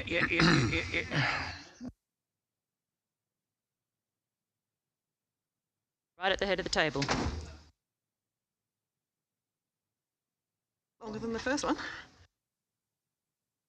Thank you, councillors. I'll move on to item 5.7, which is update on outstanding completed resolutions of council, including questions taken on notice, matters arising and notice of motion. Moved by Councillor Floyd, seconded by Councillor Whitten. Any speakers? Question, Mr Mayor, I don't know what item it is. I think it might be the second one, actually. We talked about a working party in the council here for looking at all things defence. And I know the CEO and the staff have been working with Tig before he left to do that. And I mentioned to the Director for Corporate Services the other day, we were talking about it. We happened to attend a AUKUS forum that was here, and it was very well attended. I think there would have been 100 and odd people there from all different organisations throughout the Central West. And that particular forum was giving them an insight into the opportunities that are available, that could be available to manufacturing companies, to innovation companies, to any type of company that could provide services to fence or AUKUS projects. AUKUS, not August, AUKUS. But I was just wondering if it's timely now that we might get a working party together made up of those particular individuals around just Orange, for example. We can't go too big. Because I think it's timely that we start knocking on some more doors and say, hey, we're really interested. And given the motion tonight from Councillor Evans about transient between Newcastle and Orange, I think it's timely that, because those folk in the Newcastle airport can certainly help with those discussions. Councillor McDonald. Thank you, Mr Mayor. Just a couple of questions. Firstly, page 255, Foxdown, given that we've recently passed the 1 year anniversary of the devastating floods in Eugowra, I'm just wondering what is the update on this action? Through Mr. Chair, I emailed the GM of Cabon while we were preparing this, but I haven't heard anything back from him. Okay. I will be seeing him tomorrow, Thursday and Friday. I'll try to get a response out of him. Yeah, because I mean, it needs to be. You can't go on for much longer, otherwise it becomes a bit of a. Yeah, it needs to be closed down. Correct. The next one is on page 259, and it's again about the travelator in the city centre. We heard back from the letter that was sent to them asking about repairs, but it is still not repaired. And the travelator. Travelator. Yeah, I'll take that on notice and update you by Could I email. interrupt? Sorry, Ms. CEO. Just at the Ageing and Access Committee last week, we were told that repairs were going to happen in the new year. Thank you. Oh my goodness. Signage saying 2024, yeah. Oh, do they? Okay, thank you. I guess that made answers in outer space or something. And that was all. That was all for me. Thank you. Thank you, Councillor Peterson. Mr. Mayor, during the council meeting 7th of February, we discussed the Orange City Council placemat and report. At that time, I requested if we could consider publication of what I termed the vital signs of Orange, essentially having some of those statistics very easily and available and updated in a trend line for the community to have objective information about the health of Orange. Exact information could well be debated, but things like our population, weekly rents, mortgage, crime statistics, house prices, unemployment will be useful to have available. My recollection was this chamber thought it was a reasonable idea, and I'm hoping it could be added to the list of things to follow up. We've got an answer coming from Director Rob. Thank you.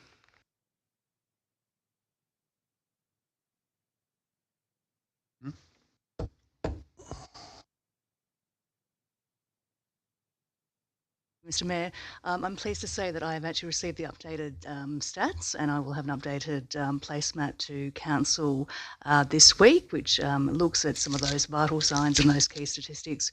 Also working the team to look at how we can update that information and broaden that information on our own website so that we've got some really great vital signs for our industry and business, which kind of deep dives on some of those. Excited to table that to Council in this week. Thank you. Right, Councillor Peterson. Definitely, thank you. Councillor Greenhalgh. Yeah, so just on page 254, just if we could have the director give us an update on how we're going with liaising with willing NRL clubs.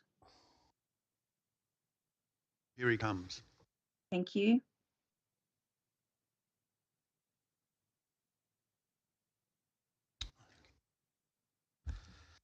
Through you, Mr. Chair, we have had a number of discussions, or I've had another number of discussions really with a number of NRL clubs in Sydney. I've certainly had a conversation with the Mayor about travelling to Sydney, which seems to be the best way to follow up on those discussions. And at that time, we'll also pick up existing relationships with cricket and A-League and other opportunities. So that's being planned. We'll use the services of the organisation that helps us place events in Orange. But there's a number of promising leads. We probably, as discussed the other day, it'll be mid-2025 for the sports stadium completion date at this point.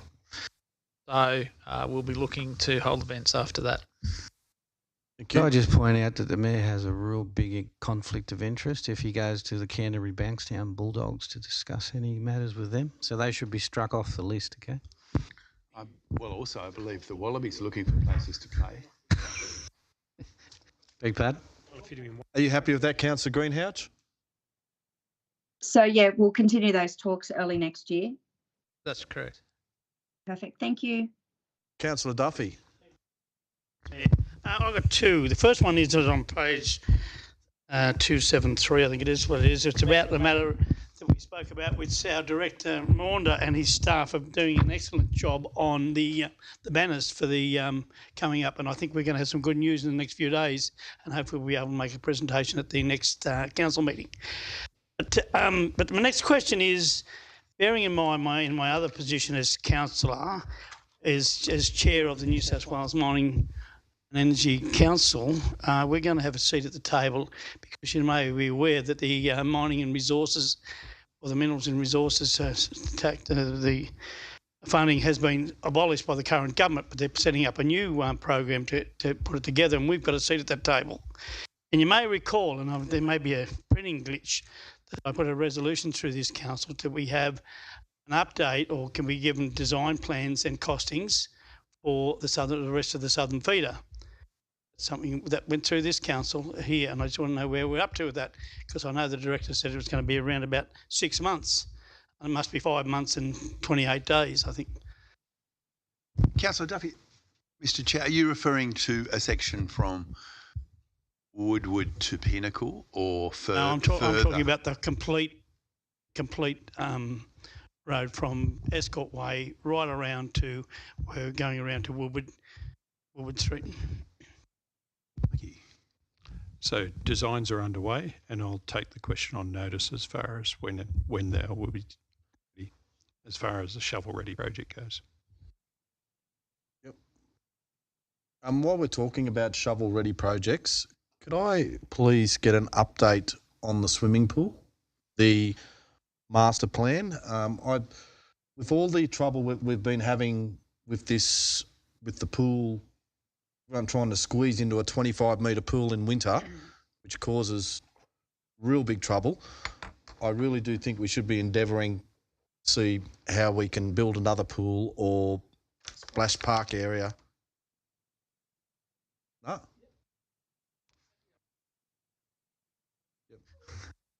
So we've been progressing the designs for that. I'll bring those back to council probably the next meeting.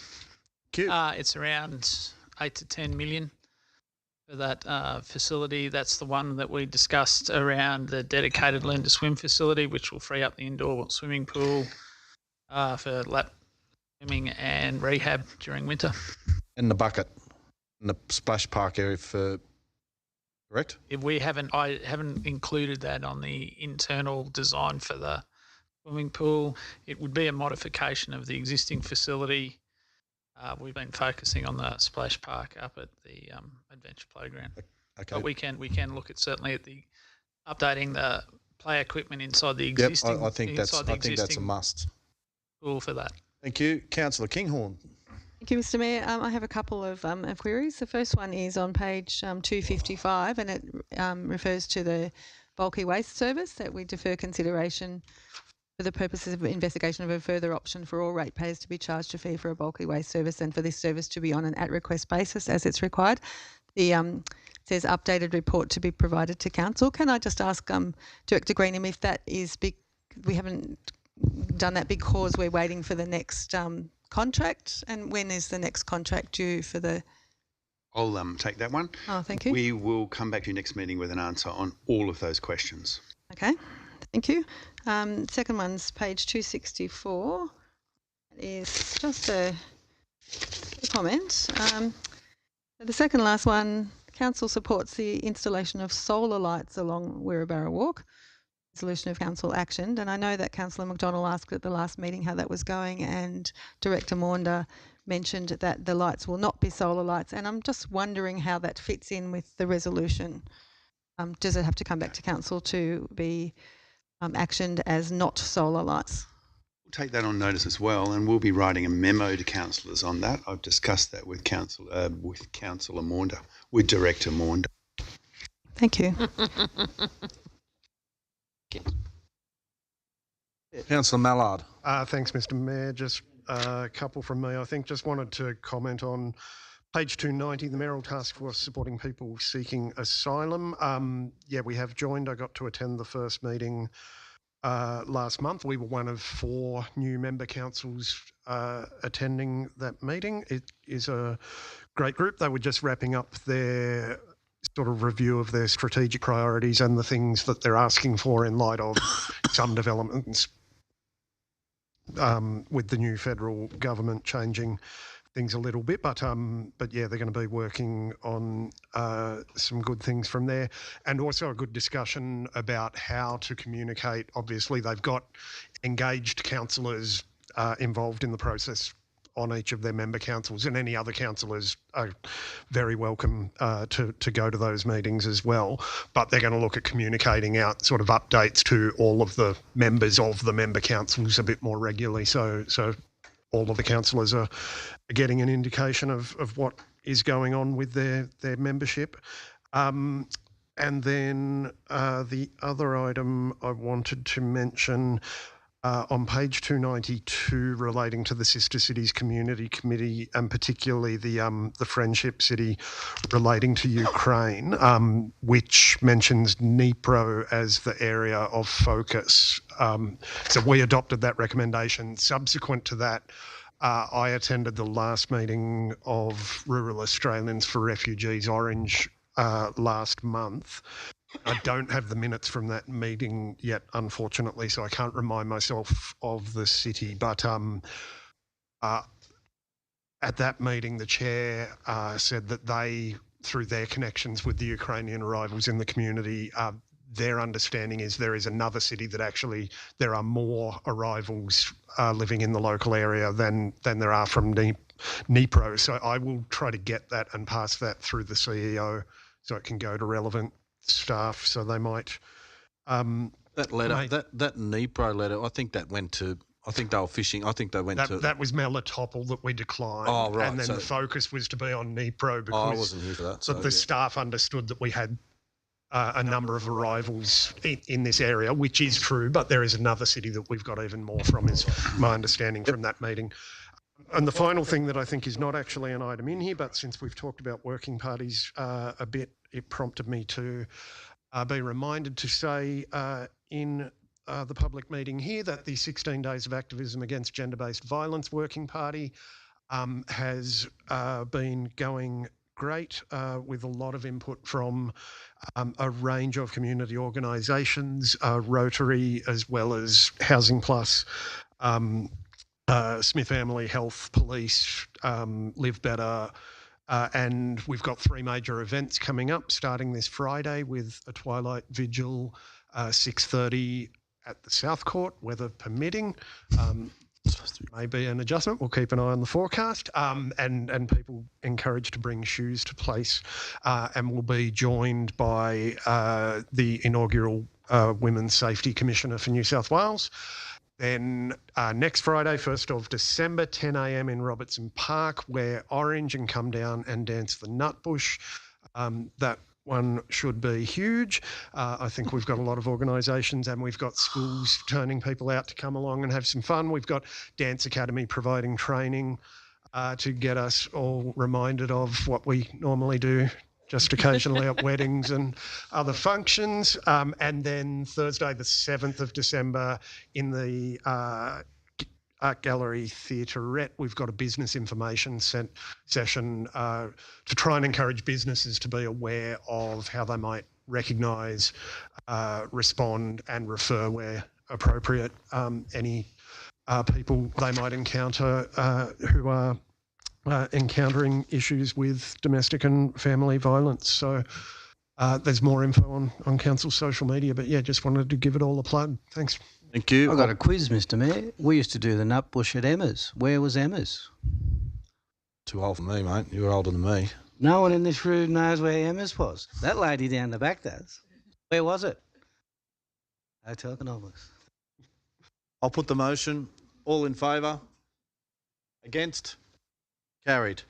Strategic Policy 5.8, post-exhibition. Can I have a mover? Moved by Councillor Kinghorn. Seconder, Councillor Peterson. Any speakers? Councillor Kinghorn. Yeah, just a comment. So page 06, 1.5, I would just like to commend our commitment to building a speak up culture.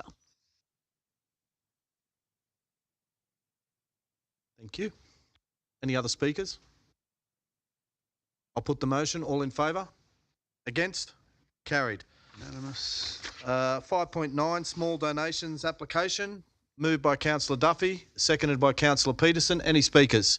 Councillor Peterson. Yeah, only to say that, yeah, Huntington's disease is a grim prognosis I've had some clinical exposure to in the past. I'm quite happy to support this endeavour at the category maximum and acknowledge this does involve Huntington's Awareness Orange contributing their own resources to this as well. Thank you. I'll put the motion. All in favour? Against? Carried. Item 5.10, alteration to planned events at Cook Park. I'll move the recommendation, Mr Mayor. Moved by Councillor Mallard. Seconder? Happy to second, but I have a question for staff. Councillor McDonald. Councillor... One thing, Mr Chair, just to point out Mr Maunder's clarification sent today that the 150th anniversary is on the 5th of November. I'm happy to amend the motion to reflect that. Saturday? Yep. Saturday. Saturday. Yeah. Thank you. Councillor Mallard.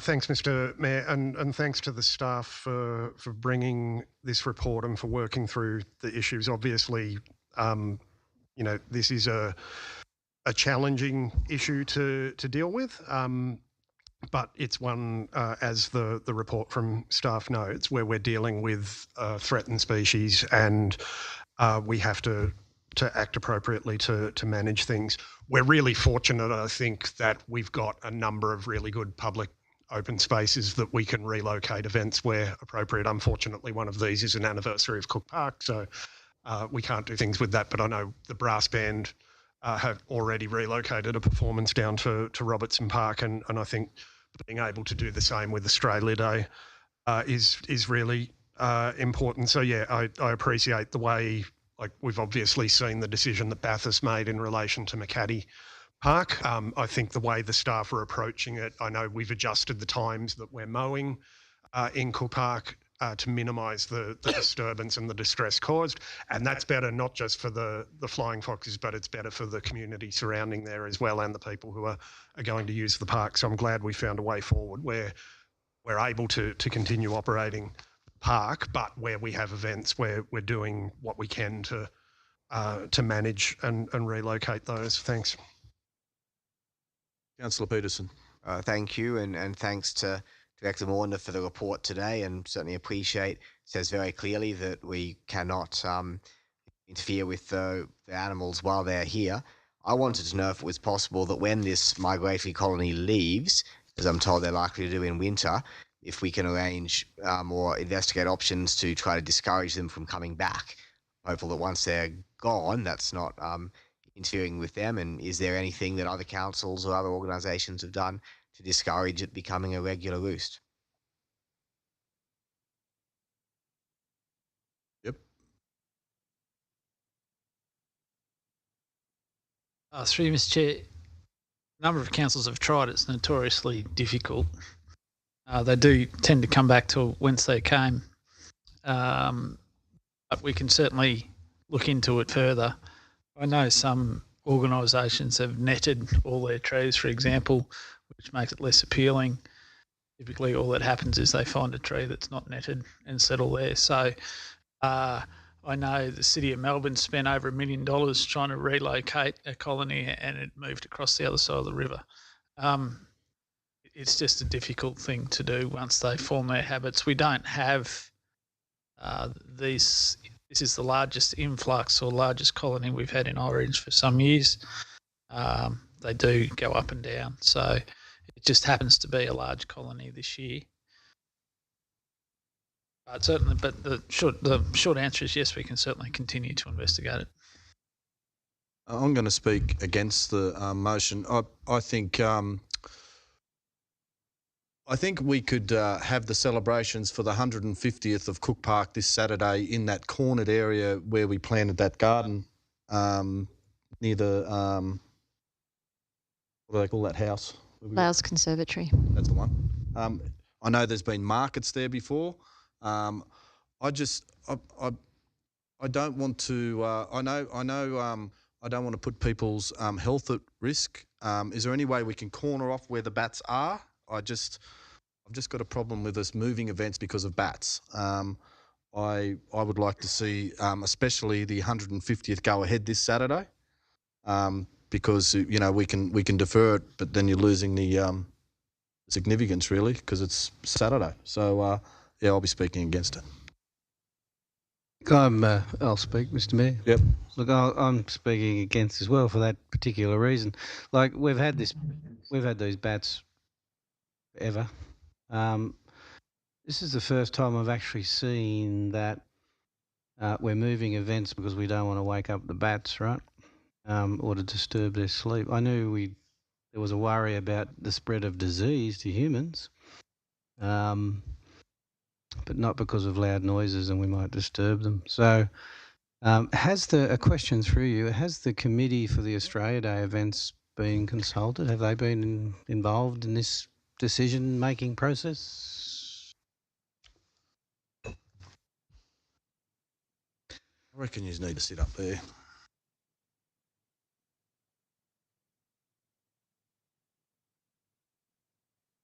Thank you, through you, Mr. Mayor. We raised this at the last Australia Day committee in regards to the bats and potentially would that have an impact on the Australia Day celebration. So we've raised it as something we need to think about, and we've got a meeting next week where we were going to table it as a decision. So the Australia Day committee has basically said that they would consider it. They are considering Robinson Park as an alternative for the Australia Day celebrations, but a formal decision has not yet been made, and that will happen next week at our next Australia Day committee meeting. So could I ask a question? So why are we dealing with this in front of us tonight? You're going to take it back to the committee for them to have a formal opinion of it, and then why don't you bring it back to council then? I can answer that. We're bringing controversial matters to council.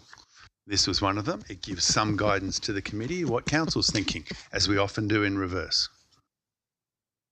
Can I move an amendment for a deferral, Mr. Mayor? Only out of courtesy to committees, that's what they're for. So could I... So the event is on Saturday. Yeah. Yeah, we were going to have the event anyway in Cook Park. I'd like to move an amendment that we deal with this in seriata. Seriatim. Yeah, that's the word. Can I, excuse me, Mr. Mayor, can I comment first? Hang on. You'll second that? So that's an amendment, correct? No, you need to. Okay, I'll put the motion that we deal with in seriatim. Is that the right way of saying it? I hope it is. All those in favour? Right. Against? Carried. So number one is the 150th birthday celebration. So the motion was... the motion is to cancel. Cancel, and the seconded from Councillor McDonald. Councillor Duffy. Thank you, Mr. Mayor. I'm going to speak against the motion to cancel. You can go up there right there now every day and you can see people walking around the park, all over the park.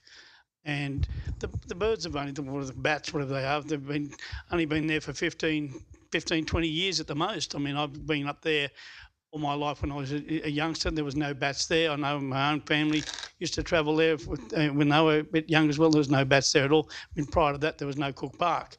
So I just think moving it is just not on as far as I'm concerned. People are going there at the moment, looking at the birds in the cages. They're sitting at the park benches. They're playing on the swings and all that at the moment. I think we shouldn't be basing our lives around these bats. And I question the fact of whether they're vulnerable or not. I mean, we're talking about grey-bearded bats. Who's been up close to them to see if they are got grey beards? I'm pretty sure they might be red. But, I think the report is just to sort of just close it down. I mean, we may as well shut the park altogether, pull all the trees out and move away. It's just to me, it's just sheer stupidity to move it away, a celebration down to another park. I mean, let's have the celebration in Bathurst or Dubbo or something. It's the 150th we're talking about. Yeah. Councillor Greenhalgh. Yeah, thank you, Mr. Mayor.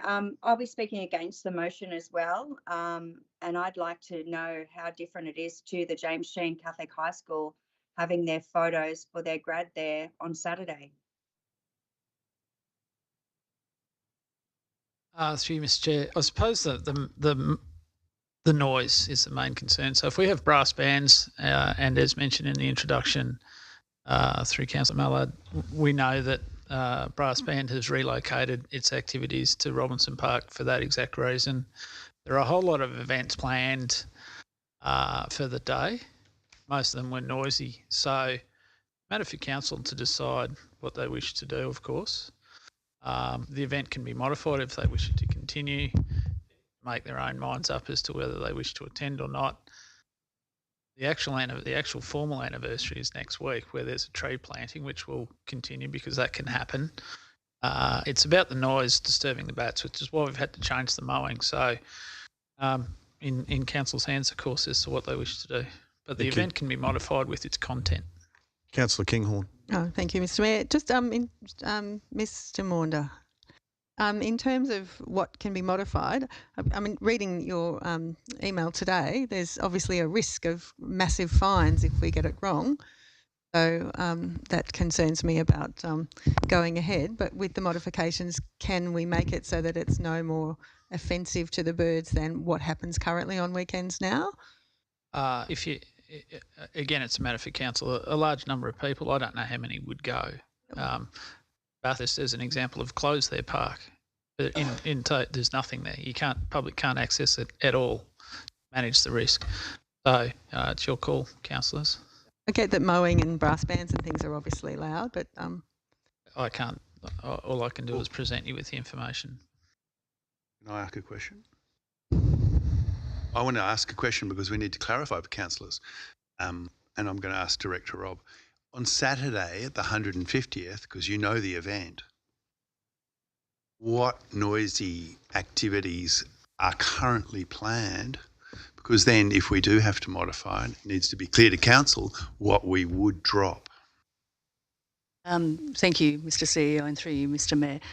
The two main elements of the program that could cause the disturbance of the bat is the entertainment. So we have the brass band playing. We also have another musical element as part of that. We also are using speakers as part of the emceeing and communicating with the crowd. So that could potentially disturb the bats. It could move the bats, and it could, potentially cause, in my understanding is it could cause branches to fall.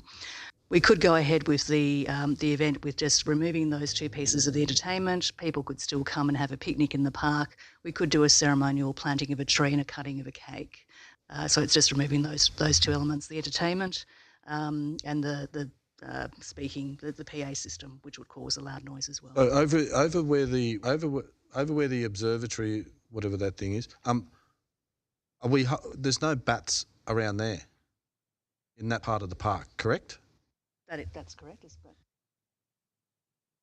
I know that, but we've had, like, I can't see why we can't have the celebration there and just turn down the.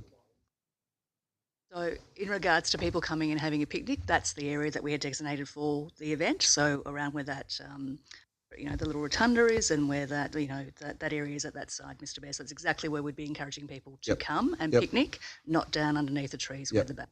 Thank you, Councillor McDonald. Thank you, Mr. Mayor. Sorry, while the director's there, just a couple of questions before I speak to it. You indicated just then also, which is something about branches dropping. What's the likelihood of, say the colony's startled? I've seen the ones in Ploughman's Lane that when they get startled, it's kind of it's full on. It's the likelihood of branches dropping. Have to take on notice on this.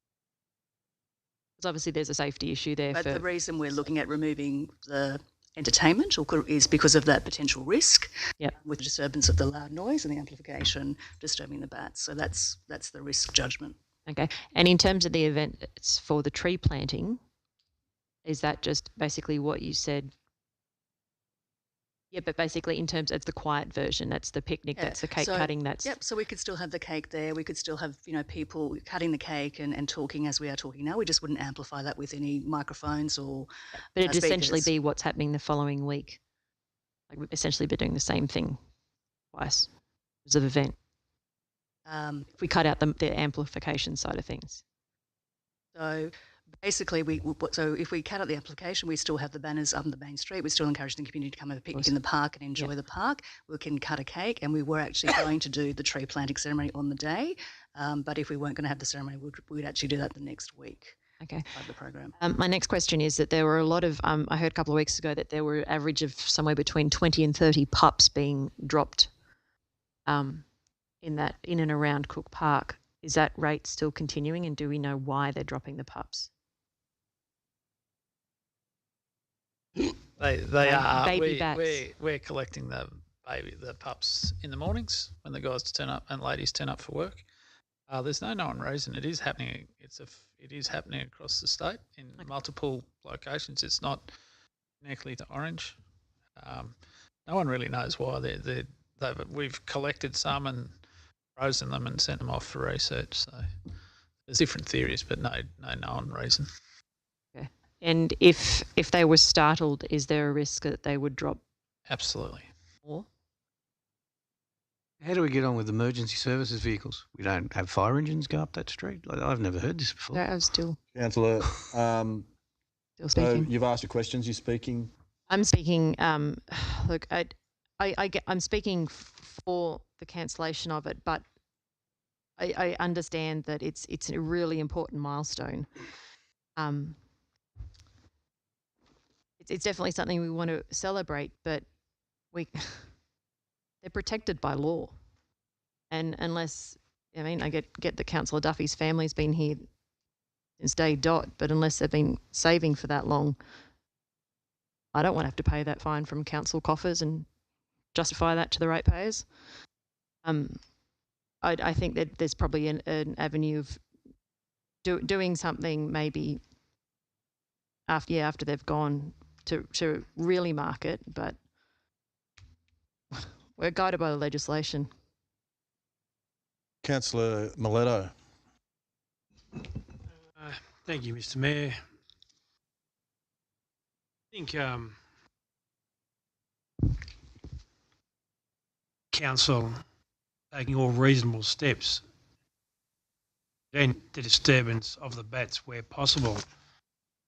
I take Councillor McDonald's point that branches might fall on people, but I'd also suggest that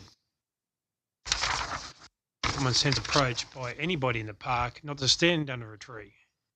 You know bats defecated on or urinated on or whatever else they do.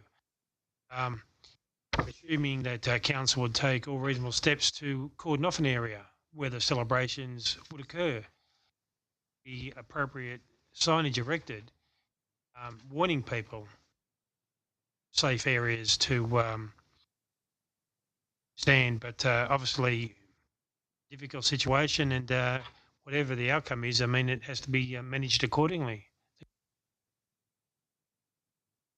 Councillor Floyd. Thank you, Mr. Mayor. Yes, I'd just like to vote against vote for this tonight for the cancellation. I hold the Mr. Perfect barbecues down there in the corner of that park at Kite and Clinton. First of every month, we were down there last month when the bats were around us everywhere, putting on a bit of a display and carrying on. We've decided the last couple of days that if the park is not closed, we will be holding it there again. We're not overly fussed by what is happening there as far as with the bats go, and I personally just think that we should be putting something as important as this before the bats, basically. So thank you, Mr. Mayor. Just one more question, sorry. Councillor McDonald. Right, just through you to the staff. In terms of liability, staff have recommended that it get cancelled and council votes not to cancel it. A branch drops and falls on little Johnny. Where does liability sit? Because I mean, I get that Councillor Mileto is saying common sense prevails, but I'm sure as an investigator and a former police officer, he understands that common sense isn't always common. So, just a point of order, Mr. Mayor, that could happen tomorrow. It doesn't have to be an event there. The park's open. Okay, well, maybe it happens tomorrow. That's my question. I think you can imagine the answer. I wouldn't say it out loud. There's not many other players involved, are there? Nope. Councillor Duffy. Thank you, Mr. Mayor. Mike, I just got a couple of questions. How many branches have fallen down in Cook Park because of the bats? Branches fallen down. I mean, I haven't noticed any. We've had some minor damage. There's certainly the trees have been impacted. Doesn't mean it can't happen. Doesn't mean it would happen. Now, I'm quite aware the trees have been impacted because I can see a number of trees up there that got no foliage on the top of them. And I just wonder whether we looked at other parks in other council areas. I'm talking about Singleton, who've lost 12 plus trees in their main park because of the bats there, and they're not happy about what's actually happening with the bats. And I know Bathurst have been running scared about what's happening. Those sort of things there. Have we looked at what's happening across the state? We have, council, which is why we're bringing the report to council as to what the potential impacts are about our certain activities. It's why we've modified our mowing, etc., around those matters. So they're an endangered species. We have to comply with the legislation, which is what we're doing, whether we agree with it or not. The next question is, do we intend to close Ploughman's Lane where the bats are down there because of the noise made by heavy vehicles and those type of things?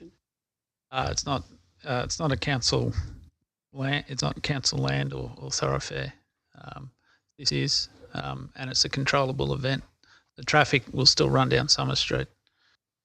It's a direct consequence of our actions that might cause an incident, which is why this has come to council. Thank you. Okay, councillors, you want to close the debate, Councillor Mallard? Yeah, thanks, Mr. Mayor. Yep. Yeah, look, I get there are people who, feel that the natural environment imposing constraints on our lives is just wrong and it just shouldn't happen, just like people who get upset about sharks having the temerity to bite people who go swimming in the ocean. But we're living in reality, and reality is these animals exist. We need them to continue existing. If we want to drive ecosystem collapse, then we can keep on not looking after threatened species and see what happens. As it is, it's going to get challenging enough. I think I'm not an expert in this area, but I would note we've got more numbers coming back right as we're heading into another hotter than usual summer. We're a relatively cool climate. We've got food around for these animals, so I think we're going to risk in a warming climate facing more of this and needing to deal with it and needing to grapple with it. And to go back to Councillor Peterson's question of what can we do about it, we've got to start grappling with those challenges, because what's the other solution? Chop down every tree that they might roost in. It's not going to work as a solution. So I really, no amendments have been moved to change what's happening with the event. There's no way I can do anything except vote for cancellation. I think the staff have brought us a clear explanation of the risks we would face. We have been given information about the potential penalties we could face if we were to breach the Biodiversity Conservation Act. We need to address the issue that we're facing. So I think the event as planned this weekend shouldn't go ahead, noting that there is still an event happening the following weekend to commemorate the anniversary of the park, and that we can choose to do further things once the issue of the colony is gone. Thanks. Sorry, point of clarification. Yep, that's a beautiful way of saying that. My understanding with the bats is that they very territorial and they'll congregate where they are before, but they follow water. I spoke about this in council a couple of years ago and we had the same bat problem. By covering up the or doing something with the duck ponds, would that discourage the bats from roosting there as much as they do, or what do they do for water at night time? They usually go to the lake, go to many water bodies. So they're not using the duck pond to... No.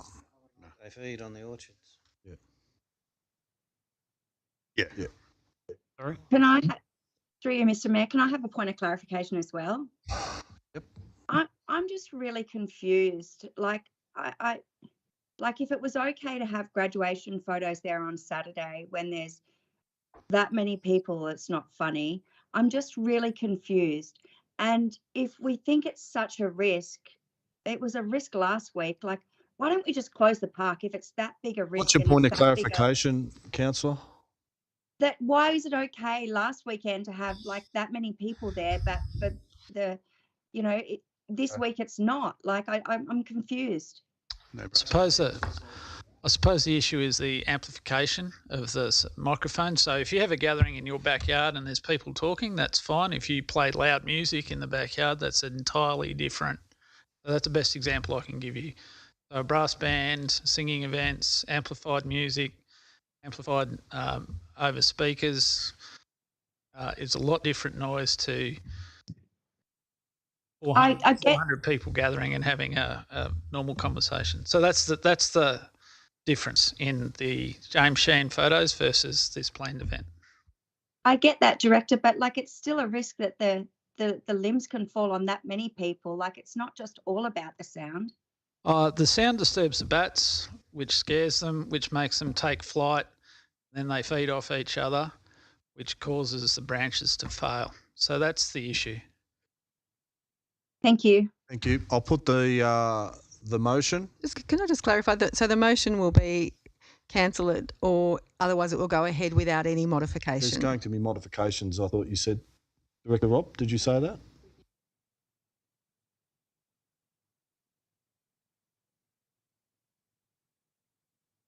Or just go ahead with as per planned? At the moment. Motion at the moment is a cancel. But we can vote against the motion. 5 to 10 mil.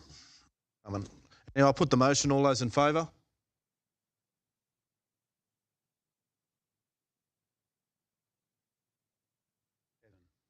Against?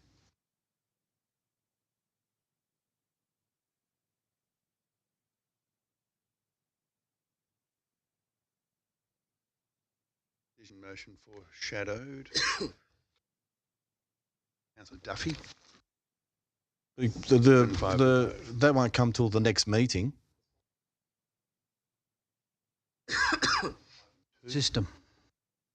Item number 2, which is the Australia Day. I move that it goes to the Australia Day Committee for discussion and then being brought back to us.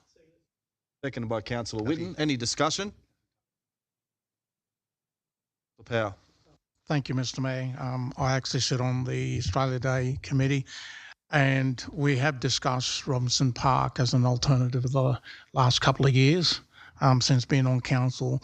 So we just thought it would have been a great opportunity just to.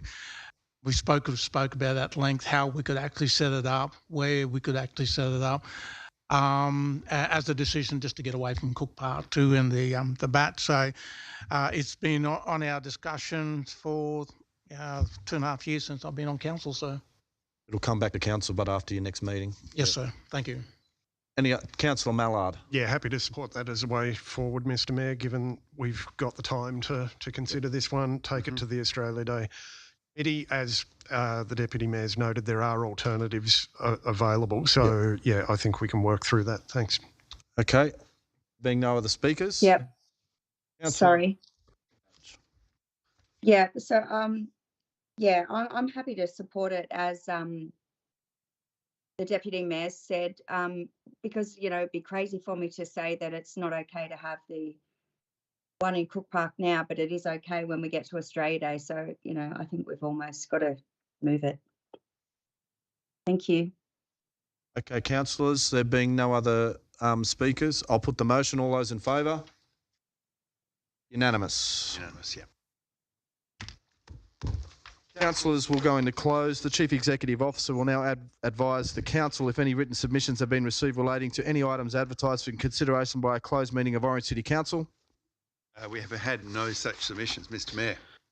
In accordance with the Local Government Act 1993 and the Local Government General Regulation 2021, in the opinion of the Chief Executive Officer, the following business is of a kind as referred in Section 10A/2 of the Act and should be dealt with in a confidential session of Council, meeting closed to press and public for the following reasons.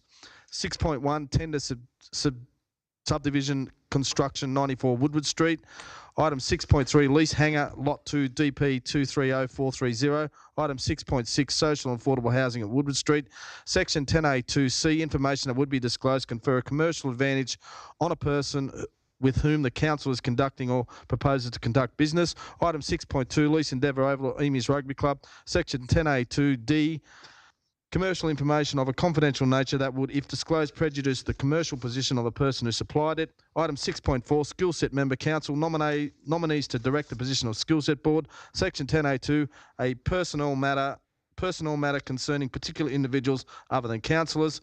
And 6.5, submission reductions 21 November 2023. Section 10A2E, information that would be, if disclosed, prejudice the maintenance of law. Can I have someone move that we go into? Do that. Moved by Councillor Whitten, seconded by Councillor Power. All those in favour? Against? Carried.